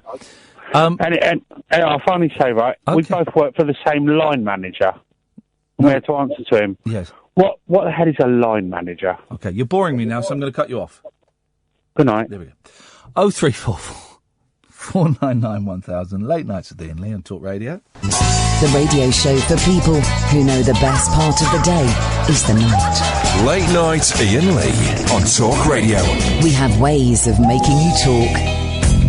0344 499 1000 is the telephone number. It's a robot special. We're asking only for robots to call in this evening, please, if you don't mind. And there is nobody has been able to argue against the robotisation. And the thing is, all the newspapers, all the radio shows and all the press that does covers this, they're making it out like it's a bad thing and we should be afeard of this. Of course it's not a bad thing. I'm not a Luddite. This is a wonderful thing. Robots coming in and taking over our lives. Beautiful. We'd all have robot butlers. You've kind of got a robot butler now, right? If you're like my mum, with a tease maid. A tease maid. That's all a tease maid is a crap robot from the 70s. I used to love a tease maid. Wah. The milk goes a bit funny overnight. That's the only problem. I'm sure they've fixed that problem now. By the way, because I was talking about tea the other day on Twitter, tea company sending me a shed load of tea. Flippin' heck! Not the BBC now. I'm allowed to take that. I'm allowed to take that and drink that freely. Oh, baby. But imagine you got robot butler. Imagine it. I kind of thought, where are we now? 2014, 15, something like that. I kind of thought now we would have robot butlers already, where you'd wake up and, yes, good morning, sir, what would you like? And you go, just scrambled eggs, beans and a fried slice. Oh, go on, and 2 sausages. Yes, sir, that will be ready for you soon. And then you'd have it. That's exactly what I thought we'd be there. And we're not. We're not there yet. We'll get there. We're going to get there really, really soon. Genuinely, I can't think of anything better than a robot taking me out of my turgid work day. I've got a cushy job and I hate it. So don't none of this, I like my job. Katia phoned in with a brave attempt at defending her job, but within about 90 seconds, we'd worked out that she disliked it immensely. We all do, and there's no shame in that. There's no shame. What would we talk about if we didn't have jobs? I don't know. But why don't we find out? Why don't we find out? Yeah, sure. I want to do a handover, my last ever show here in late 2018, early 2019. Well, it's been fun doing show here the last few years, guys, but automation has moved on. Here's the Lee 3000 and Robot Cup. Thank you, Ian. Well, tonight we will be talking about fox hunting and immigration. That's what we want. That's what we want. 0344 499 1000. Let's go to the Deathbot. Good evening, Deathbot. Good evening. I love my job, and I don't think it could ever be replaced by a robot. You need a personal touch. Well, your job is literally the one job where you don't need a personal touch. Yes, you do. You're right. For those who don't know, you are an undertaker. Correct. Right. Well, that is the perfect job for mechanisation. You cannot get a robot to dress or shroud or prepare a dead body. You're joking, right? No, I'm dead serious. Why can't... Hang on a minute. Why... Right, you know robots can build cars, yeah? Yeah. Right, could you build a car? If I had No. Yes. If you had the instructions, you could build a car. Serious question. In the old days, yes. Serious question, Deathbot. Could you build a car? Not a 21st century car, no. No, right, okay, exactly. So robots are better than you? They're only as good as the person who programmed them. No, well, exactly. So you get like the king of undertakers to program them. The thing is, right, a car comes off the finish. A car at the start of a finishing line, it's some hunks of plastic and some hunks of metal, right? At the end, an hour later, it is beautiful, gleaming, pristine. Now, you get a person in that car, within 20 minutes, it will be a mess. There'll be crumbs on there, there'll be pens down the side of the chair, there'll be pound coins, there'll be mud on the back. Within 20 minutes, right? So, if you just transfer that over to corpses, robots would make a much better job of cleaning, of prepping, of doing the makeup, doing all of these things. A robot is much more gentle than a human being. Absolutely not, and they wouldn't be able to do the embalming and things like that and reconstruction. There's no way they could. What makes you say that? Why are you so scared about the inevitable? Not scared, factual. Well, no, not factual. It's opinion, and it's wrong. It's wrong opinion. Okay, no, it's my opinion, so therefore it's right. It's just something you don't agree with. No. Your opinion? No. Because I've looked into this. I've made studies into this. I'm sure you have. Well, of course I have. You've just phoned up because your knee-jerk reaction is to defend your trade, and that's because I love my job. No, you don't. You dislike it immensely. You dislike it immensely. No, the only thing I dislike about it is the fact that you don't get a break. It's 24/7, 365. Here we Other go. than that, Here we go. love We've it. gone with it again. The 90-second rule. Within 90 seconds, we've gone from I love it to well, actually, there's something about it I really don't like. Everyone has something about their job that they don't like, but I actually love my job. I look forward to doing it. I enjoy helping people. I love it. What will you do when you are replaced by a robot? I won't be. Calm down. The emotion you're displaying here kind of says to me why we need robots as undertakers, but carry on. Okay. The funeral business is never affected by the recession, and it will not be affected by robots or automation. Recession's got nothing to do with it. Well, a recession affects a lot of businesses, okay? So we'll automising it and putting robots in businesses. But the funeral industry will not have that. You can't have robots in there.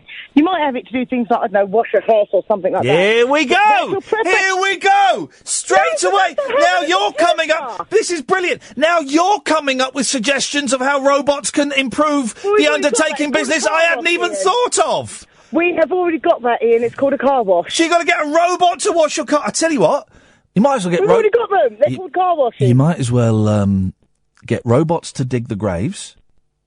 Well, a digger does that. No, not for much longer. Robot's going to do it. Robot pallbearers. No. Yeah, oh, that would be beautiful. Because I've been a pallbearer, and here's the thing, right? You don't know about being a pallbearer until you do it, right? It's bloody hard and it's complicated because you've got to have the order of the height. And you've all got to lead with the same foot. And here's the thing, right?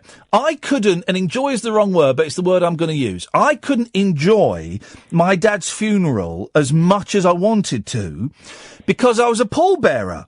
And so I'm spending the first 20 minutes stood outside thinking, right, Dan, are we leading with our left foot or we're leading with the right foot? Okay. Dan, is it the left or the right foot? The whole thing was ruined. Why did you choose to be a pallbearer then? Why did you stand up and put somebody else there? The whole thing was ruined because you made a choice. No, exactly. Now, if there were robot pallbearers, it would be perfect. Absolutely perfect. I don't agree. The fella that when you're leaving the house, the fella that walks about 10 foot in front of the hearse. Yeah, you don't want a robot in front of them. Sack him. No, sack you need him off. Someone there with a top hat and a cane. Robot. I'll have a robot in a top hat and a cane. No, sack that with the black stuff coming off. Sack that fella. We don't need him. He's gone. Right. Okay. Robot drivers. Did you not like the personal touch that was given to your dad at his funeral? I found it creepy. You're full of crap. You really are. And look at that. Robots wouldn't use bad language either. Okay, and now there's one more thing I wanted to say regarding what that last gentleman that always rings was talking about being programmed. The last gentleman that always rings. I can't remember his name. I keep thinking Andre, and it's not Andre. No, it's not Andre. Paul, Peter, Simon. Yeah, Paul, Peter, Simon, yes. Well, anyway, basically, about the programming, I think, like, when you're a baby... like your brain's like an empty hard disk or hard drive, and then it picks up information that given to you by your parents and your surroundings and your environment and stuff like that, and that is how you're programmed. Hello? Just imagine all the spare time you'd have. Wouldn't it be wonderful? Well, I could go and help some other people. No, I would want to do funerals.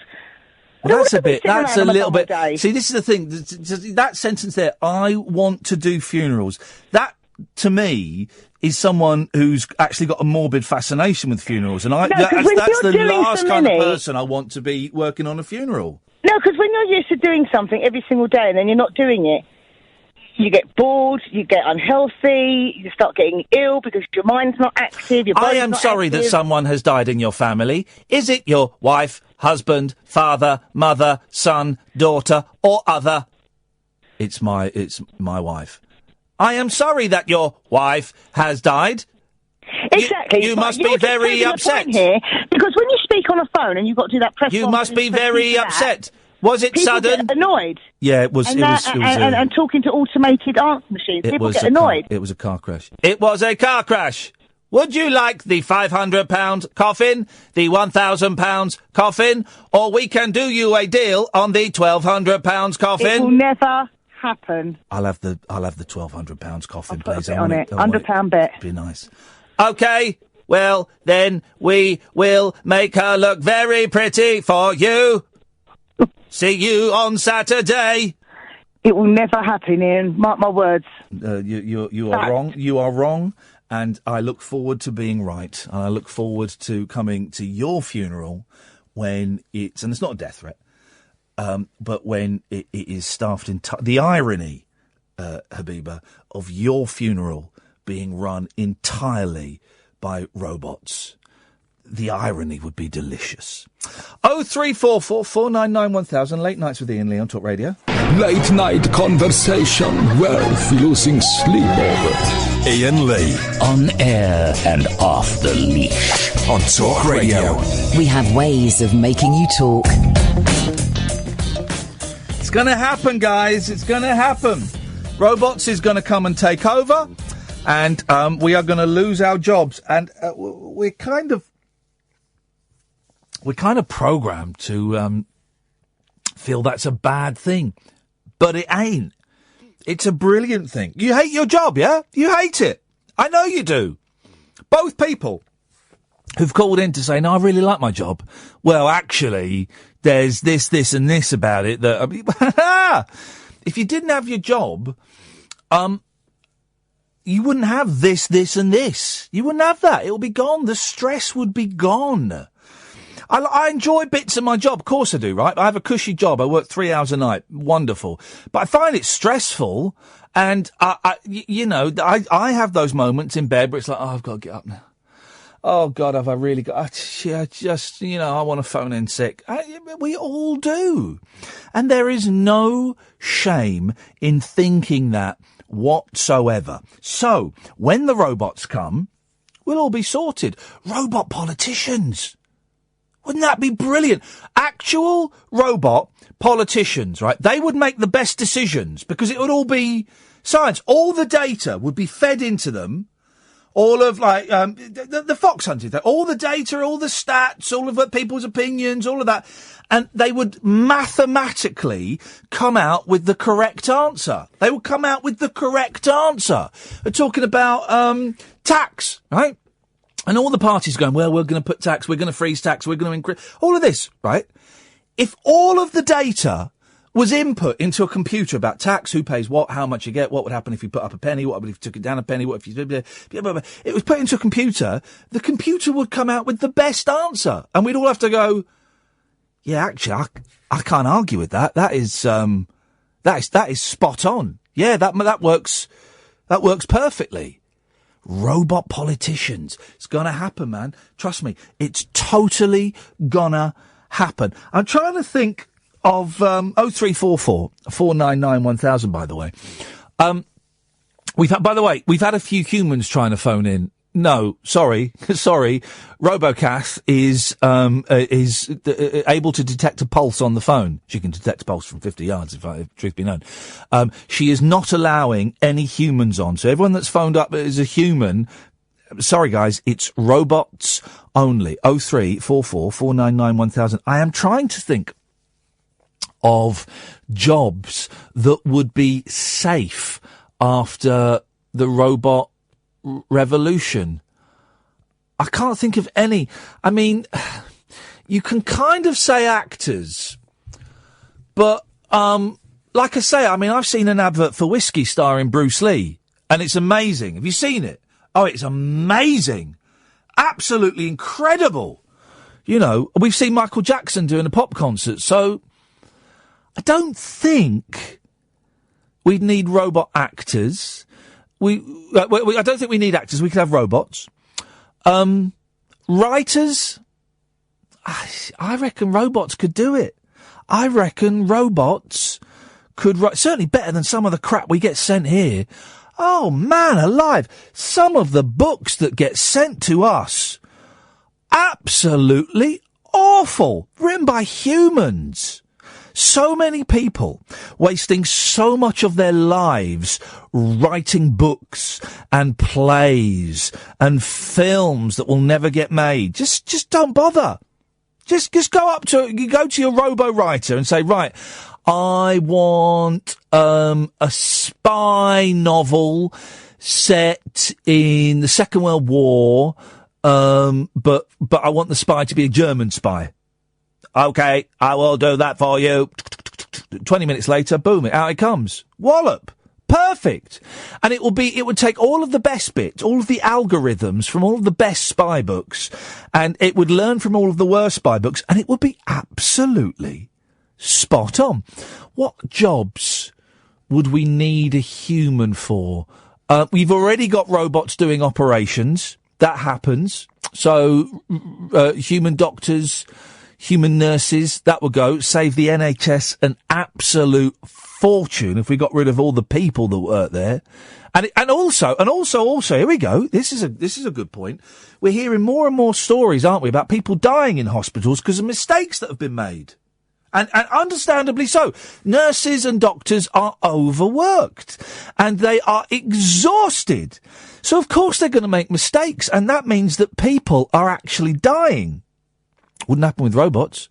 You wouldn't get a robot having to do a gram of speed after doing a 24-hour shift and then being told he's got to do another 24 hours. You wouldn't get that. You wouldn't get robots sneaking off to the pharmacy, give themselves a little top-up. You wouldn't get robots giving the wrong medication or not noticing that someone's heart was all over. That wouldn't happen. They'd be spot on. Less people would die. People would live longer. Hospitals would be more efficient. You wouldn't get MRSA because robots would clean properly. You don't get a cleaner as efficient as a robot. It would make all the racists happy because we wouldn't need all the immigrants to come in and do all the cleaning and all the nursing jobs. So we can send them all back home. This is brilliant. This is brilliant. Going to make racists happy. Can we think, 0344 499 1000, we call you back, Robo friends. Can we think of one job that a human needs to do? I can't think of anything. I cannot think of any profession that wouldn't be improved by having a robot. Robot police officers, yeah, makes sense. You're not going to argue with them, are you? And they could run faster than any crook, so a crook's not going to run off. And also, police officer would know the law, and it would be fair. Mathematically, it would be fair. Stop and search, they wouldn't even. They could scan you. No, Cass typed on the screen. Someone will need to design the robots. No, they design themselves. They would design themselves. You need someone to design the first robot, but that's already happened. So then you get a robot that designs a robot builder, and it will build it all itself. So no, you don't even need that. Teachers, no. Robot teacher would be much better. Bin men, obviously. Lollipop men, obviously. I can't think of one. I cannot think of one job that wouldn't be infinitely better if it wasn't done by a robot. There's nothing. Radio shows. Geez, you know how dull radio shows can be, man. I mean, this one has, from time to time, dips into dullness. But you know, on the other side right now, they're doing either fox hunting or they're doing, would you vote for, which leader would you vote for? Or they're doing immigrant. You know, that's what they're doing. Or they might be doing Trump, because I think Trump sacked somebody. So they might be doing that. A robot can do that. Robot could do it better. Robot be a million times better than Julie Hartley-Brewer. I think she is partly robot. I think she might be. Something soulless, without a heart. That's what you need. That's what you need, and robots would do it better. And robots, as we discovered this evening, 0344 499 1000, would make the callers more interesting, because a robot, quite often, some of the callers to this show, we're speaking about it, but they don't listen to, the other callers. You get people like Ken and stuff like that who just want to come on and say, and do their performance. To a certain degree, that's fine, but it's quite dull as a listen, right? So they don't listen to the callers before and then use that information that they've heard to advance their point. They're phoning up with their point. Well, robots would do that. Robots would hear what the first caller and the second caller and the third caller had made, and they'd use that to create a better argument. Then when they came on as the fifth caller, they would advance it. They wouldn't be repeating what we'd already heard or be doing their own little performance, their little 5-minute spiel. Certainly wouldn't get any robots banging on about God. I mean, that would be gone. It seems to me that this is the direction that mankind is heading. Automation is the way forward. It really is. We need to embrace it. People have tried to stop automation in the past. We talk about the Luddites. The Luddites, of course, were the people that went to all the cotton mills and smashed up the spinning jennies. The spinning jennies, of course, that were the start of automation in work, in the workplace. They were pretty much the first thing where people could point to it and say, well, that's taken... Have I got this right? Spinning jennies, it did the work of 12 people. I seem to remember that statistic in my head, that one spinning jenny could do the work of 12 people. So suddenly you had in villages and mill towns, you had huge swathes of the community that were out of work because of these things, the spinning jennies. And the Luddites, who were led by a bloke called Stephen Ludd, went to the factories at night and they smashed up these machines, thinking, well, we'll smash these machines up and they'll have to give those 12 people their jobs back. And of course they didn't. The bosses just went, balls. Luckily we got some more spinning jennies. And so you can't stop it. It's inevitable. Let's learn from history, okay? These things happen. When Fleet Street moved from Fleet Street to wherever it is now, and they got rid of the big printing presses, you get typefacers, who would get all the letters and all the words, and they put it all together in these blocks, and they would print it, blah, blah, blah. And of course, the invention of the Today newspaper in Eddie Shah, everything went automated. It was all done on computers. Literally, overnight, all these people that did these jobs, it was a crappy job, it was a hot job, and you burn yourself, but you do all of those people, thousands of people, boom, gone because of Eddie Shah with his newspaper Today that was in colour, and it was all done on a computer. Of course, the paper folded because it was pony, but it was all done and there were protests, there were strikes, and it got them absolutely nowhere. Same with the car industry. You look at the history of the car industry and how, pretty much from day one, the numbers of people that were employed in making cars, they were constantly going down as more and more machines came in. You can get a car made now where only one person is involved. One person is involved. Flipping heck. But it's the way it is going to be. It's the way it's going to be. Don't fight it, guys. Embrace it. This is what's going to happen. I thought about fighting it. I thought about hating it. I can't. I love it. I want it to happen. Robots are better than me. Robots are certainly better than you. 0344 499 1000. Late nights with Iain Lee. Late night, Iain Lee on Talk Radio. We have ways of making you talk.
Listener 0344 499 1000 is the telephone number if you want to give us a call. I mean, Should we have a look through the papers and see what happened? Should we see what happened? You know what I mean?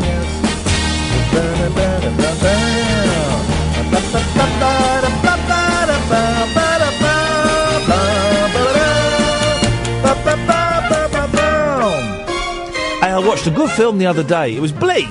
It was bleak, but it was good. It was good. Harry Brown.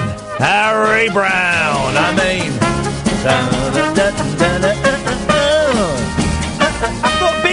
it was over the top and silly. The bit where he goes to that drug dealer's place, and I was thinking, right, I've been to drug dealers' places, and and I've been to some scummy places in my life, and it doesn't really ring.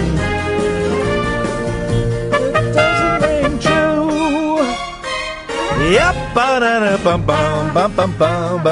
Don't do drugs, kids. Don't do drugs. What a waste of money. What a waste of money.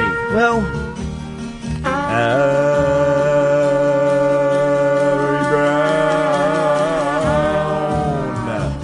But it's a good film, but it was bleak.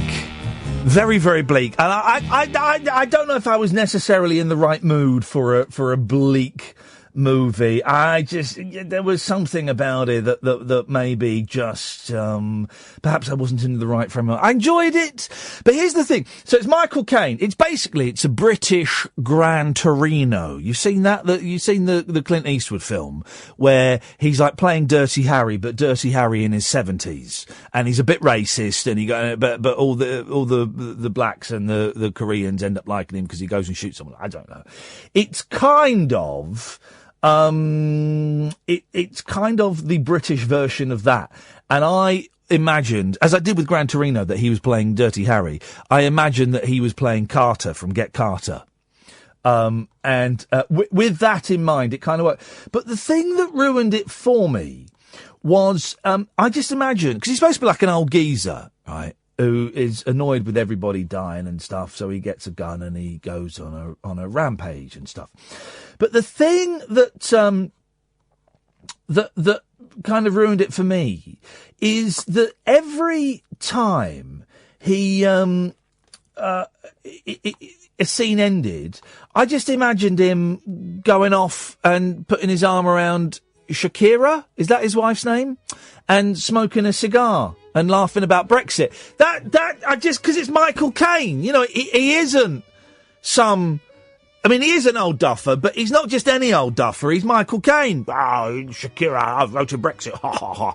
And it kind of ruined it for me a little bit. And sometimes I think films are ruined by the people that are in them. And I like Michael Caine. I think, I don't think he's a great actor. I think he's been a very, very lucky actor, hasn't he? He's been a very lucky actor because he's adequate. He's adequate. I would say him and Sean Connery, 0344 499 1000. By the way, if you want to call in, I would say both him and Sean Connery are of a very similar standard of acting. In that, they're all right. When you watch Robert De Niro when he's being good, or Dustin Hoffman when he's being good, they're transformed, aren't they? But when you watch Sean Connery and Michael Caine, you're just watching Sean Connery and Michael Caine. There's no, you watch Tootsie. Tootsie's fit.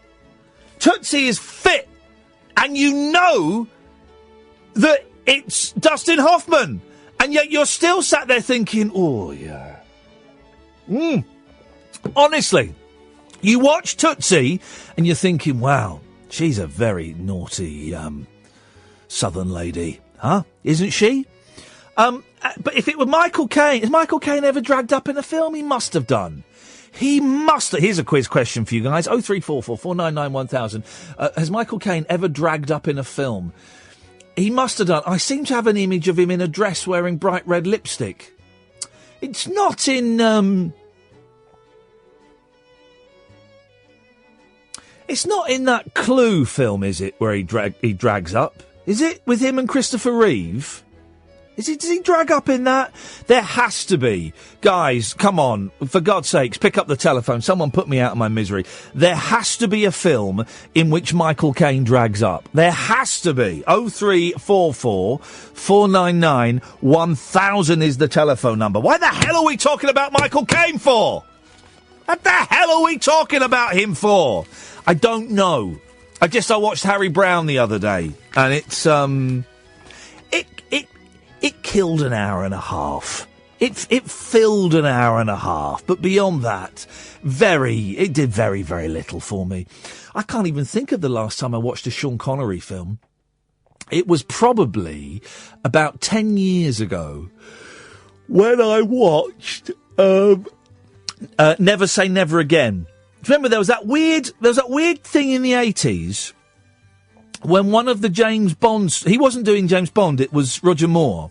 But one of the James Bond stories, I believe it was Thunderball, had slipped out of copyright and was copyright free. So it wasn't owned by the Broccolis, who make all the Bond films. And so Sean Connery... Have I got this right?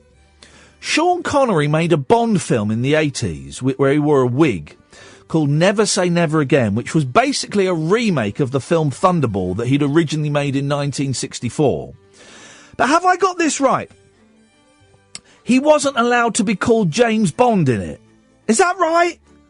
I think I've got that right. I remember it coming out at the time, and I watched it about 10 years ago, and it was blooming awful. Absolute stinker. But he wasn't allowed to be called James Bond in it. I think. God, guys, you should be calling in and helping. You're basically listening to a middle-aged man. I'm approaching 44. I'm 44 in... What's the date here? Hang on a second. The 10th. I'm 44 in a month. 44 in a month. Imagine that. 44 years old. You're basically listening to, this is what my day is like, is me sat here going, now, Sean Connery, he wasn't allowed to be called James Bond in Never Say Never Again, was he? 0344 499 1000 is the telephone number if you want to give us a call. There's, well, here we go. There's a lot of huff and puff and bluster, smoke and mirrors going on about this... now, is it on tonight? Because someone might have seen it. Hang on a minute. No, it's on next week. This EastEnders spin-off. Have you seen this? I really can't think of anything more tedious than an Alfie and... what's her name? Kat? Alfie and Kat EastEnders spin-off.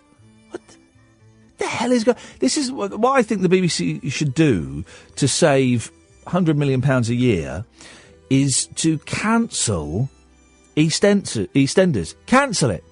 So just say EastEnders is going to end in 3 months' time, and we're going to tie up all the loose ends and all the stories. That's what they should do. But no. Instead, what they're doing is they're making spin-offs. EastEnders spin-offs. Oh, really? Oh, no.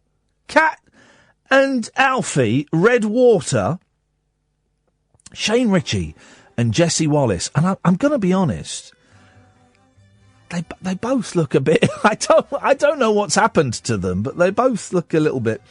Shane Ritchie and Jesse Wallace, the stars of new EastEnders spin-off, Cat and Alfie, Red Water, have love lives that are just as stormy as those of their soap characters. But the pair's... Robo-Alex, call in, we can't get through to you. But the pair's rocky on-screen romance has outlasted every real relationship they've ever had. Jesse, 45, who is currently single, split... What? Split with former crack addict Tim Arnold last year. Well, why do we need to know that? I mean, I must admit, I do have a soft spot for Kat. I do think there's some... I have a little soft spot. But is anyone really going to go and sit and watch an EastEnders spin-off, guys? I can't think of anything more tedious, apart from EastEnders itself. 0344 499 1000. Late nights with Iain Lee on Talk Radio. The radio show for people who know the best part of the day is the night. Late night Iain Lee on Talk Radio. We have ways of making you talk. 03444991000. Yes, Al. Yeah, evening, Ian. Sorry, that's right. Caught me a bit by surprise there. Do I have to do the robot thing? Or, no. I was going to do. You can if you want. Well, I'll do. Go on. Biddy, biddy, biddy. Biddy, biddy, biddy. That's the best I can do for listeners of a certain age. There we go. That'll do. That's from Buck Rogers. Do first. But no, I was calling because Paul from Stoke Poge's got me thinking. Actually. Oh my God. I know. He was a sort of kind of. He said something provocative. No, don't encourage him. No, I shouldn't, should I? No. Well, you said it as well, so it's not just him. But you've been talking about us, the idea that we're all programmed, or that we're kind of in a programmed kind of loop, or some kind of. Yes.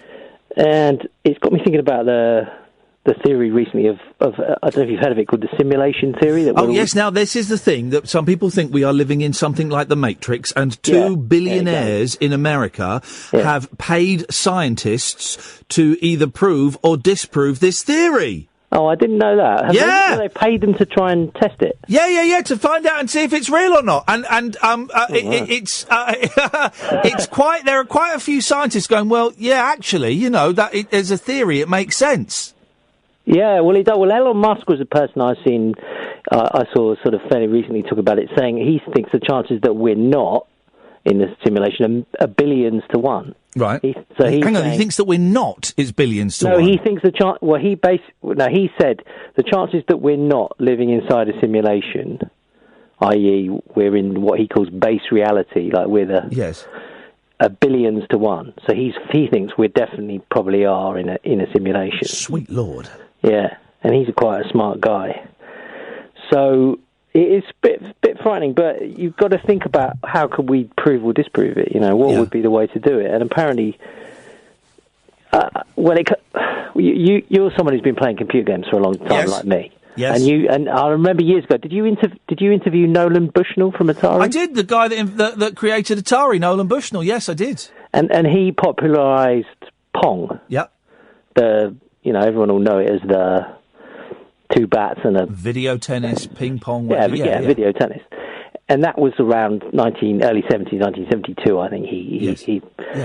And in that time, we've moved on so much, haven't we, in terms of computing power and simulations, and to now, in people's houses, they have like Xbox One and PS4, and they have incredible games that have, photo-realistic things, so they're the 360 realistic, immersive, yes, it's all and good. Immersive, exactly, and you actually feel, and this is, we're on the cusp of the sort of virtual reality thing, I think, coming into the homes a lot with like Oculus Rift and all these headsets and so on, but in 10,000 years' time, if you think what sort of simulations could we create with our computers, it will be sort of frighteningly real, won't it? There's a brilliant... My friend... I say friend, I've not seen her for such a long time, but I did a TV series with her. A lovely lady called Alex Krotowski. She's now a doctor. Oh, yeah, I know. Yeah, I remember she used to compete. She's now Dr. Alex Krotowski. She does a very, very intelligent documentaries on Radio 4. And she did one yesterday I listened to. It's called the human, I can't think what it's called, but it's a series about our relationship with computers and technology. Yeah. And the one yesterday was brilliant, right? Yeah. It was about the Mandela effect, which is something we've talked about before, where some people remember something that didn't actually happen, and they think it's a glitch in the Matrix or whatever. Yeah. And this whole programme was about a film called Shazam. Right. That starred Sinbad, who's an actor, black actor. Oh, yeah, I know Sinbad from the 90s, a big Yeah. And it was a 1993 film called Shazam that starred Sinbad as a genie, and it was like it wasn't a very good film, okay? No. And loads of people Jingle All the Way, which he was in, loads of people remember watching Shazam, right? And there's a big thing about do you remember Shazam? Do you remember Shazam? Yeah, I remember Shazam. This happened in it, and this happened in it. Blah, blah, blah. Yeah. Shazam was never made. Doesn't exist. Doesn't exist at all. Honestly, go and listen. It's on iPlayer. I'll find it and tweet the link to it. Alex's show from yesterday. And Shazam and the Sinbad has said no. That film never existed. And there are people that are adamant that they have seen this film in 1993, and it never got made. It never existed, and people use this as a sign that we are living in a computer created thing, and that it's a glitch, it's a mistake, that somehow it's got a bit of wrong data. Well, that's one of the 3 ways to prove that we may be living in a simulation is glitches, and we should be looking out for these kind of glitches. But then, and you know, when you play computers, you get into sort of kind of dead ends where your avatar gets stuck, or... I was playing Rainbow Six today, and the fella's gun got stuck in the wall. Yeah, exactly. Well, we all know that. Yep. So, well, computer players don't. So you'd think, well, if we're in a simulation, then there would be downloads of updates to the simulation. But it might be such a good simulation that it kind of rewinds and erases the memory that there's been an update. So, you know, it might come into a problem, but we wouldn't remember it because it's been erased. The rewind on the tape in the old money terms has been, you know, erased. So but glitches is one of the things to look out for. The other thing is that the simulation would be so advanced that it wouldn't allow us to actually know we're in a simulation. Yeah. It would deprive us of. And the third one is probably, I think, the most interesting is the fact that in 10,000 years' time, if we create a very powerful simulation ourselves, and then inside that simulation, another powerful simulation is created, a bit like a Russian doll sort of thing, the simulations within simulations within simulations, that there wouldn't be enough computing processing power and even electrical energy in the base reality to power those, so it would all come to a grinding halt. Exactly. Listen, I'm going to move on because you've lost me, but there's something in it. I'm about to tweet the link to this show that Alex did. It's brilliant. It's a brilliant series anyway, Digital Human. It's brilliant. But the one yesterday was, honestly, Kath, you'd love it. It was just astounding. Just astounding. Dumbot. Greetings, Professor Falcon. Oh. How about a nice game of chess? Oh, okay. Yes. How about a game of tic-tac-toe? There is no winner. Well, let's play it anyway and find out. No, I am moving on. Oh. Sorry? I am moving on. Okay, moving on. Have you seen the documentary? This is the worst robot voice I've ever heard. Have I seen what, sorry? The documentary, Red the Wolf. No, I don't think I have. You said before about no religion. Yes. Well, androids need silicon heaven, or they will not serve their human masters. Human what? Masters. Oh, I thought it's a human bastard. I thought you dirty git. Dirty git. Okay, yes. Everything needs to go to silicon heaven. Yes. What happens in silicon heaven? The toasters have little wings. Yes. The calculator. Yes. Gambles with the computer. And you mean gambols, not gambles? I'm trying to speak. They're out in my lips. Yeah. Okay. Yeah, you've got lips, have you, robot? In a box. You got lips in a box under the floorboards. Aye. Aye. All right, Ali, robot Ali G. Aye. You're making this easy, though. Yeah, well, you're making. We dropped this about 25 minutes ago. I know. I've been trying to ring up and think of something to say. Okay. I'll give it up now. Fine. You beat it out of me. I beat the humanoid out of the robot. And that would be another thing you could do with robots. You could get robots that you could go and beat the crap out of, right, and it will be fine. And Robot Fight Club, yeah. Yeah, Robot Fight Club. And you could set the robot so it'll give you a good run for your money, but ultimately you'd win.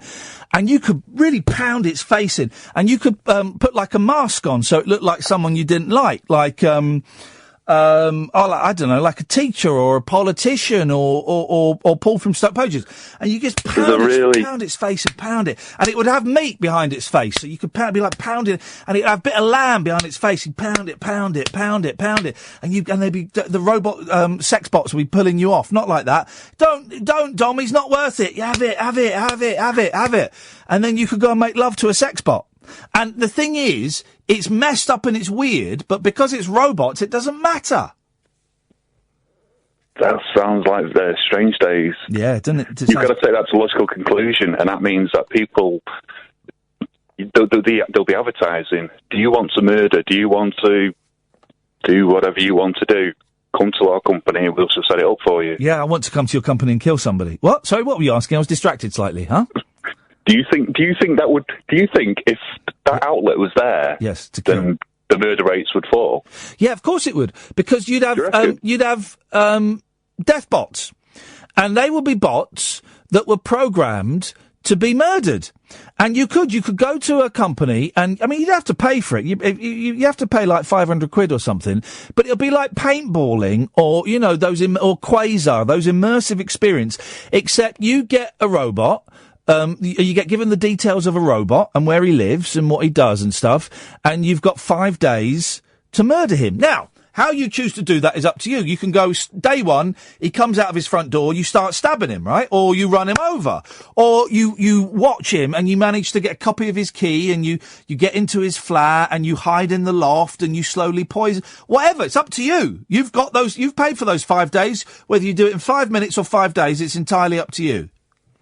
But do you not think then it's an onus on the company to report you for a murder that you were thinking of doing? No, because you've not murdered anybody. But you are you've wanted to murder. You have that built-in inherent desire to murder someone, and you've gone as far as to paying a company to allow you to murder a human simulation. Yeah.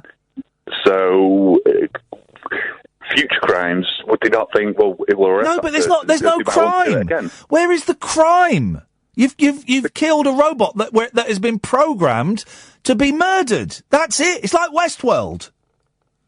I've never seen Westworld. I'm thinking Strange Days, and I'm thinking... Forget Strange Days. Report.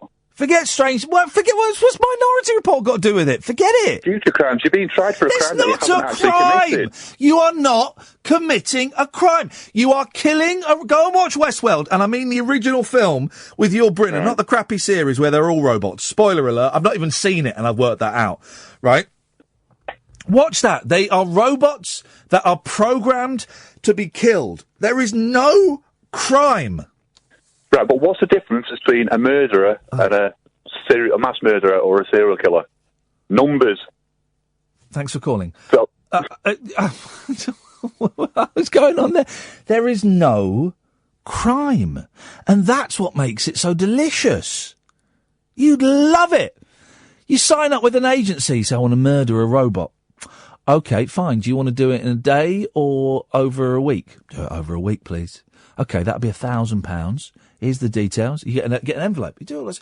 Envelope, you here's the picture. That's where he lives. Where you go. Beautiful. Fine. Perfect. Murder rates come down. This is a no-brainer.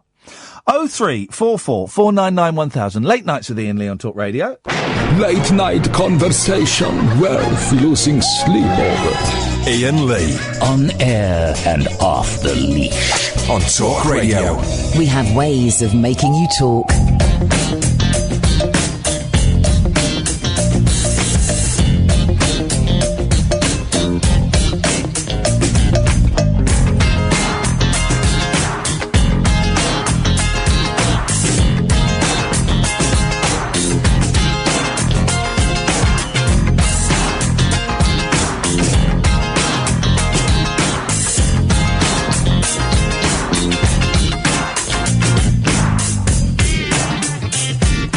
Let's go to Robo-Alex. Hello, Ian. This is Robo-Alex. Oh, hello, Robo-Alex. This is going to be one of the worst robot voices we've had, but let's go with it. Go on. How are you? I'm all right, thank you very much. I'm tired, but I'm going to go home tonight and I'm going to play a little bit of Rainbow Six on my Xbox. That's the plan. How are you? Guns, the light is over. Well... yeah, the main bulk of it, but I still feel very, very tired, and I still feel constantly nauseous. I am okay, thank you. Sorry you are tired. That's okay, man. What have you been up to today, Robo-Alex?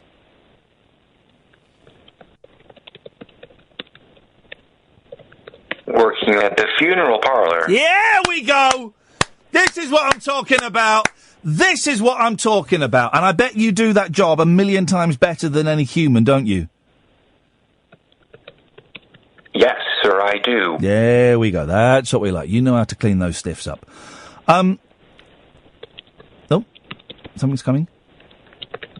Soon I will be a radio host. Okay, fantastic. Do you want to have a go at it now?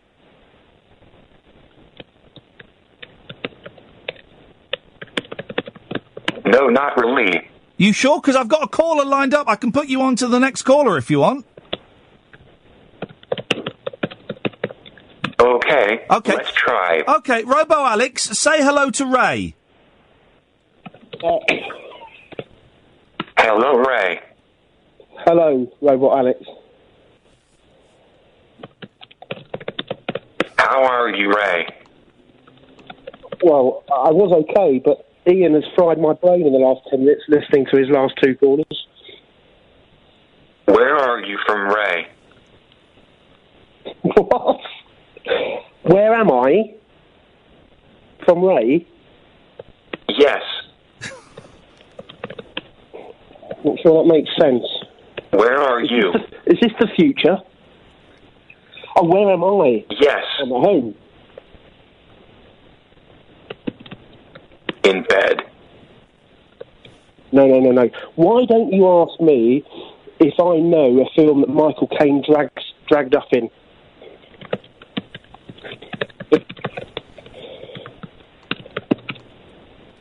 Do you know a film that Michael Caine dragged up in? What a great question. Yes, I do. It was in a 1980 film, I think it was, called Dressed to Kill with Angie Dickinson. So you wouldn't have a robot getting that answer, would you? Go on. Not much more, really. Oh, it was directed by Brian De Palma. Who? Yes. And also, Never Say Never Again, he was James Bond. I think Ian's just... Don't know where he got that from. But he was I thought he wasn't allowed to be called James Bond. 007. Yeah, 007, Robo-Alex. I thought he wasn't allowed to be called James Bond in that. No, he was. It was just... it was made by different production companies, so... but I'm right, it was Thunderball, wasn't it? And it was the one that was out of copyright, so they could do it. Yeah, because the writer of Thunderball... Golden Eye. Yeah, thank you, Robo-Alex. Oh, jeez. One of the writers of Thunderball kept the rights and then fell out with the main makers, so then he went off on his own and remade Thunderball, which then became Never Say Never Again. So he was called James Bond in it, and he was 007. But they released, Eon Productions then released Octopussy the same year, which did better. So I went to the pictures to see Octopussy. Have you seen Octopussy, Robo-Alex? Octopussy. Yeah. Oh, God knows. Love it. You love it? Well, that and, what's the, Robo-Alex, what's the one where he goes up to space? Skyfall. No. What is it, Ray? We go... Moonraker. Moonraker and Octopussy, I thought, were two of the weakest Bond films. No. Well, you're right, Ray. Daniel Craig ones. Sorry, Robo-Alex? But Neil Craig ones suck. Okay, he said suck, but it got close. Robo-Alex, thanks very much, good night. Bye. Good night, Ray. Good night. There we go, I'm not quite sure what happened there, but something did. 03444991000 is the telephone number. So I don't get this tweet. I think this robot thing is going a bit far, but I know you are doing a thing. I don't... no, I'm not. I'm not doing a radio show. I don't know what that means. You're doing a thing? If you notice, I knocked the robots thing on their head 36 minutes ago, but these robots decided to call in. So I don't know what thing you're talking about, but... Oh, here we go. Women spend too long faffing around to be effective emergency first aiders, a study has found. Gosh, what study would that be? The study of 1970s attitudes? Really? Again, first aiders done by robots would be superb. They took longer to act, had less time with their hands on a patient, and were less likely to take control during a simulated cardiac arrest. There's a brilliant picture. The caption is "Struggle, Women." And it's a picture of a woman going, "Argh!" This is bullshine, right? This is nonsense, yeah? Experts say giving early, uninterrupted chest compressions and breaths is vital when someone has an attack. CPR boosts survival chances, but female trainee doctors proved inferior to male colleagues. It's science, so it must be true. Researchers monitored the response of 216 students when a tech dummy's heart stopped. And here we go. They've got stats, guys. They've got stats to back it up. This isn't just some kind of bullshine. They've actually got stats to back this up.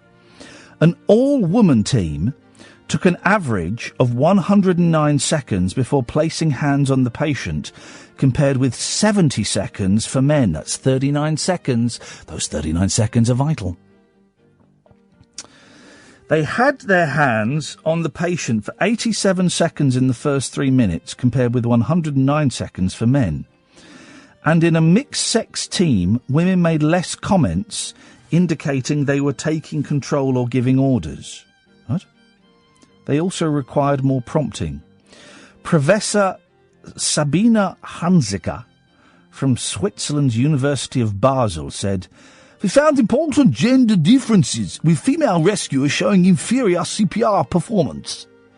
A cardiac arrest situation should therefore favour males as primary leaders." Well, that's actually very, very useful to know. If I ever have a heart attack, and there are women around, I'm saying this now, don't come anywhere near me. Just wait until a man arrives, please. I don't want any women I don't want any women faffing around me when I'm having a heart attack, all right? Just wait, just sit down calmly and wait for the men to arrive, please. That's what we want. 0344 499 1000. Late Nights with Iain Lee on Talk Radio. Late Night Iain Lee on Talk Radio. We have ways of making you talk.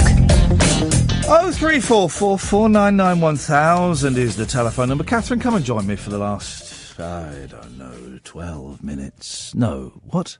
15. Something like that. 15 minutes of the show. We'll take calls straight to air for the last 15 minutes. The calls have kind of died off, which is absolutely groovy and is cool. But we will take calls straight to air for anybody. Good evening, Catherine Boyle. Yo, yo. What?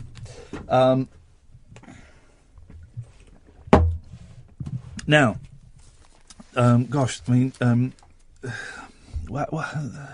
Katie Price, please. Let's put some clothes on. But that we're not here to talk about Katie Price. We're here to talk about the story that's next to the picture of Katie Price. Now, this is my kind of science. This is my kind of science, guys. Knack of the queue. Boffins reveal how to get fastest supermarket line. Oh. I'm in. I am in like Flynn. Here we go. Experts claim to have come up with the perfect formula to beat supermarket queues, and choosing the shortest is not always the answer. No, you've got to look at who's in the queue. They reckon you should look to the left, as most shoppers are right-handed and will instinctively head in that direction. That's true. I do that. You head away from the exit further up there, up the left. Yeah. That's true. You should also look to see how much other people are buying. Yes. Well, that's obvious. Yeah. And choose a queue accordingly. Other variables include the speed of checkout staff. Hang on a second. Sorry, I thought you'd found a scientific formula, not just stating the bleeding obvious. Mathematicians from Sussex University in Brighton, I bet it was formerly a poly, used a probability formula to come up with their theory. They also said the reason it always seems we have a shopper taking ages at the front of our queue is because we only notice the slow ones. Dr. Nikos Georgiou explained. I'm trying to think of a Greek accent. Oy. This will make you feel like you are unlucky and chose the wrong queue. South African. Yeah. But the team warned that sometimes you just have to pick a queue and hope for the best. This isn't a story. Yeah. This isn't worth me reading. They concluded while you can use math to try to determine the fastest queue, in the absence of accurate data and for peace of mind, you're often better taking a gamble and not looking at the other options once you've made your mind up. That's sorted then. This is bent news. Not bent news, fake news. Here are their Q tips. Look at the checkout staff. If they're slow, clumsy or chatty, choose another till. Is that science or is that just using your eyes? It's not the number of people in the queue that matters, but the combined number of items they have. Try to get a line where shoppers' trolleys and baskets look emptier. Jeez. If in doubt, head left. Most people are right-handed, so will instinctively veer right. Once you've picked a queue, stick with it and don't compare it with other... I wish I'd read the article about blooming Katie Price, because it'd be darn sight more scientific based than this. Perception will make it seem like you're losing out even if it's not. Flip. This is the thing. I never read the stories before I read the stories. I just get the headline and go, oh, that'll be good. And then it turns out that was absolute rubbish. Yeah, but the person who put it in the paper read the story and still thought it was worth putting in. The Daily Mail is striking out for women's rights, unusually. No, they are. Surely some mistake. No. They are. They've done a really interesting article, pages 24 and 25, about rib cage bragging. Is rib cage bragging the most worrying celebrity trend yet?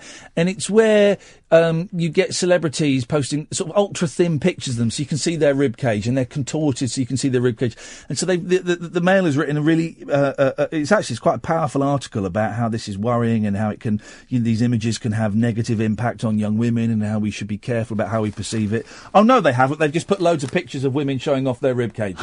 That's what they've done to illustrate. Just one page. That's a double page. Is spread. Rib cage bragging the most worrying trend yet? So what they've done is they've put 1, 2, 3, 4, 5, 6, 7, 8 women in their bikinis, taking up the whole 2 pages. Picture research, Claire Kiscotti.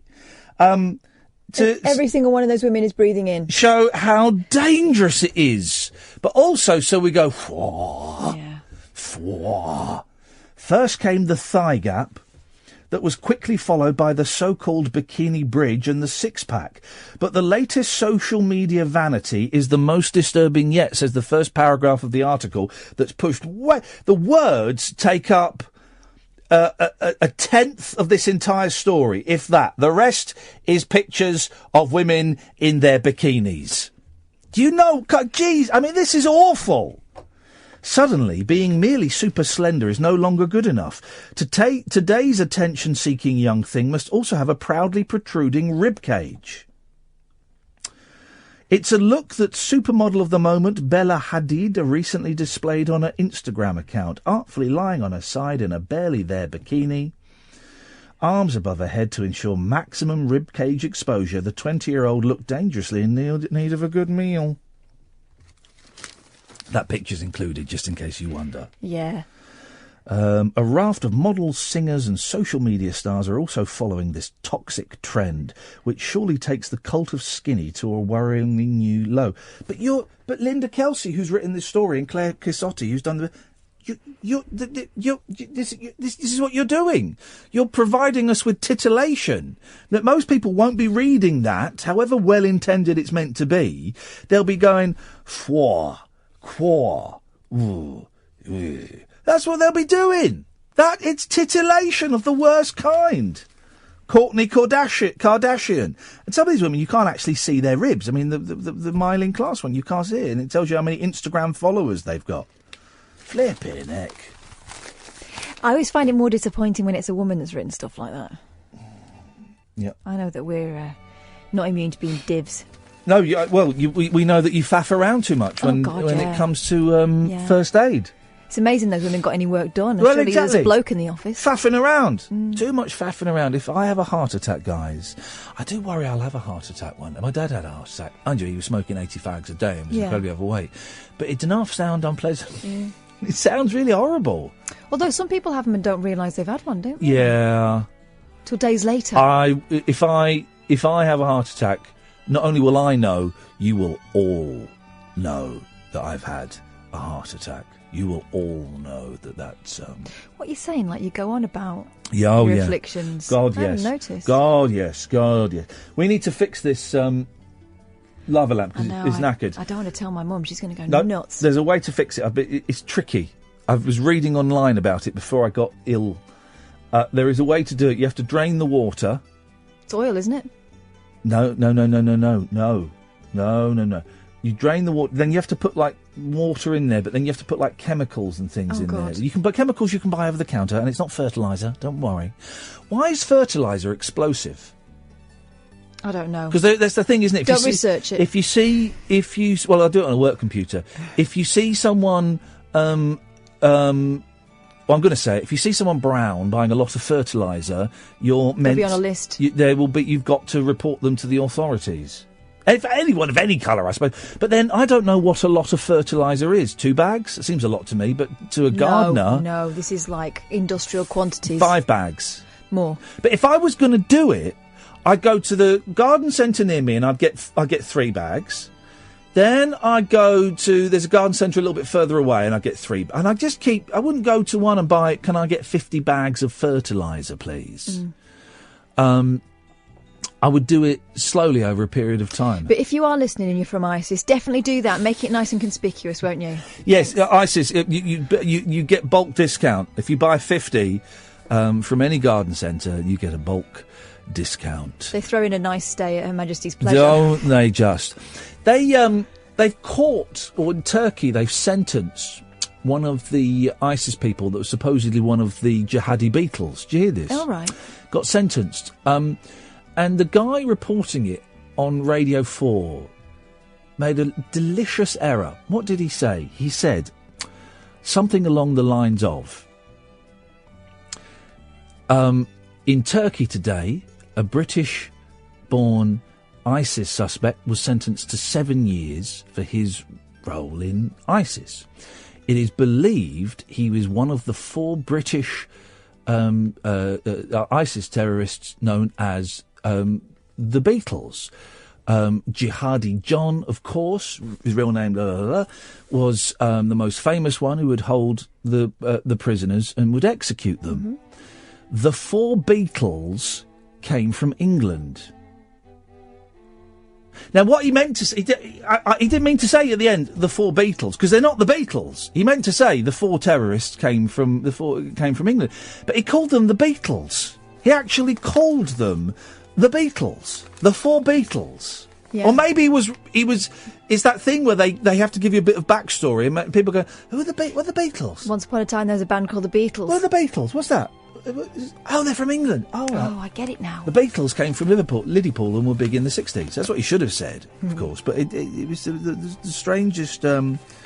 Jihadi John got blown up, didn't he? Yeah. So that means Jihadi George and Jihadi Ringo, are they still out there? Who was Jihadi-Paul the one that got I think it was Jihadi-Paul that got sent to prison in Turkey, yeah. Don't hear much about the other 2, do you?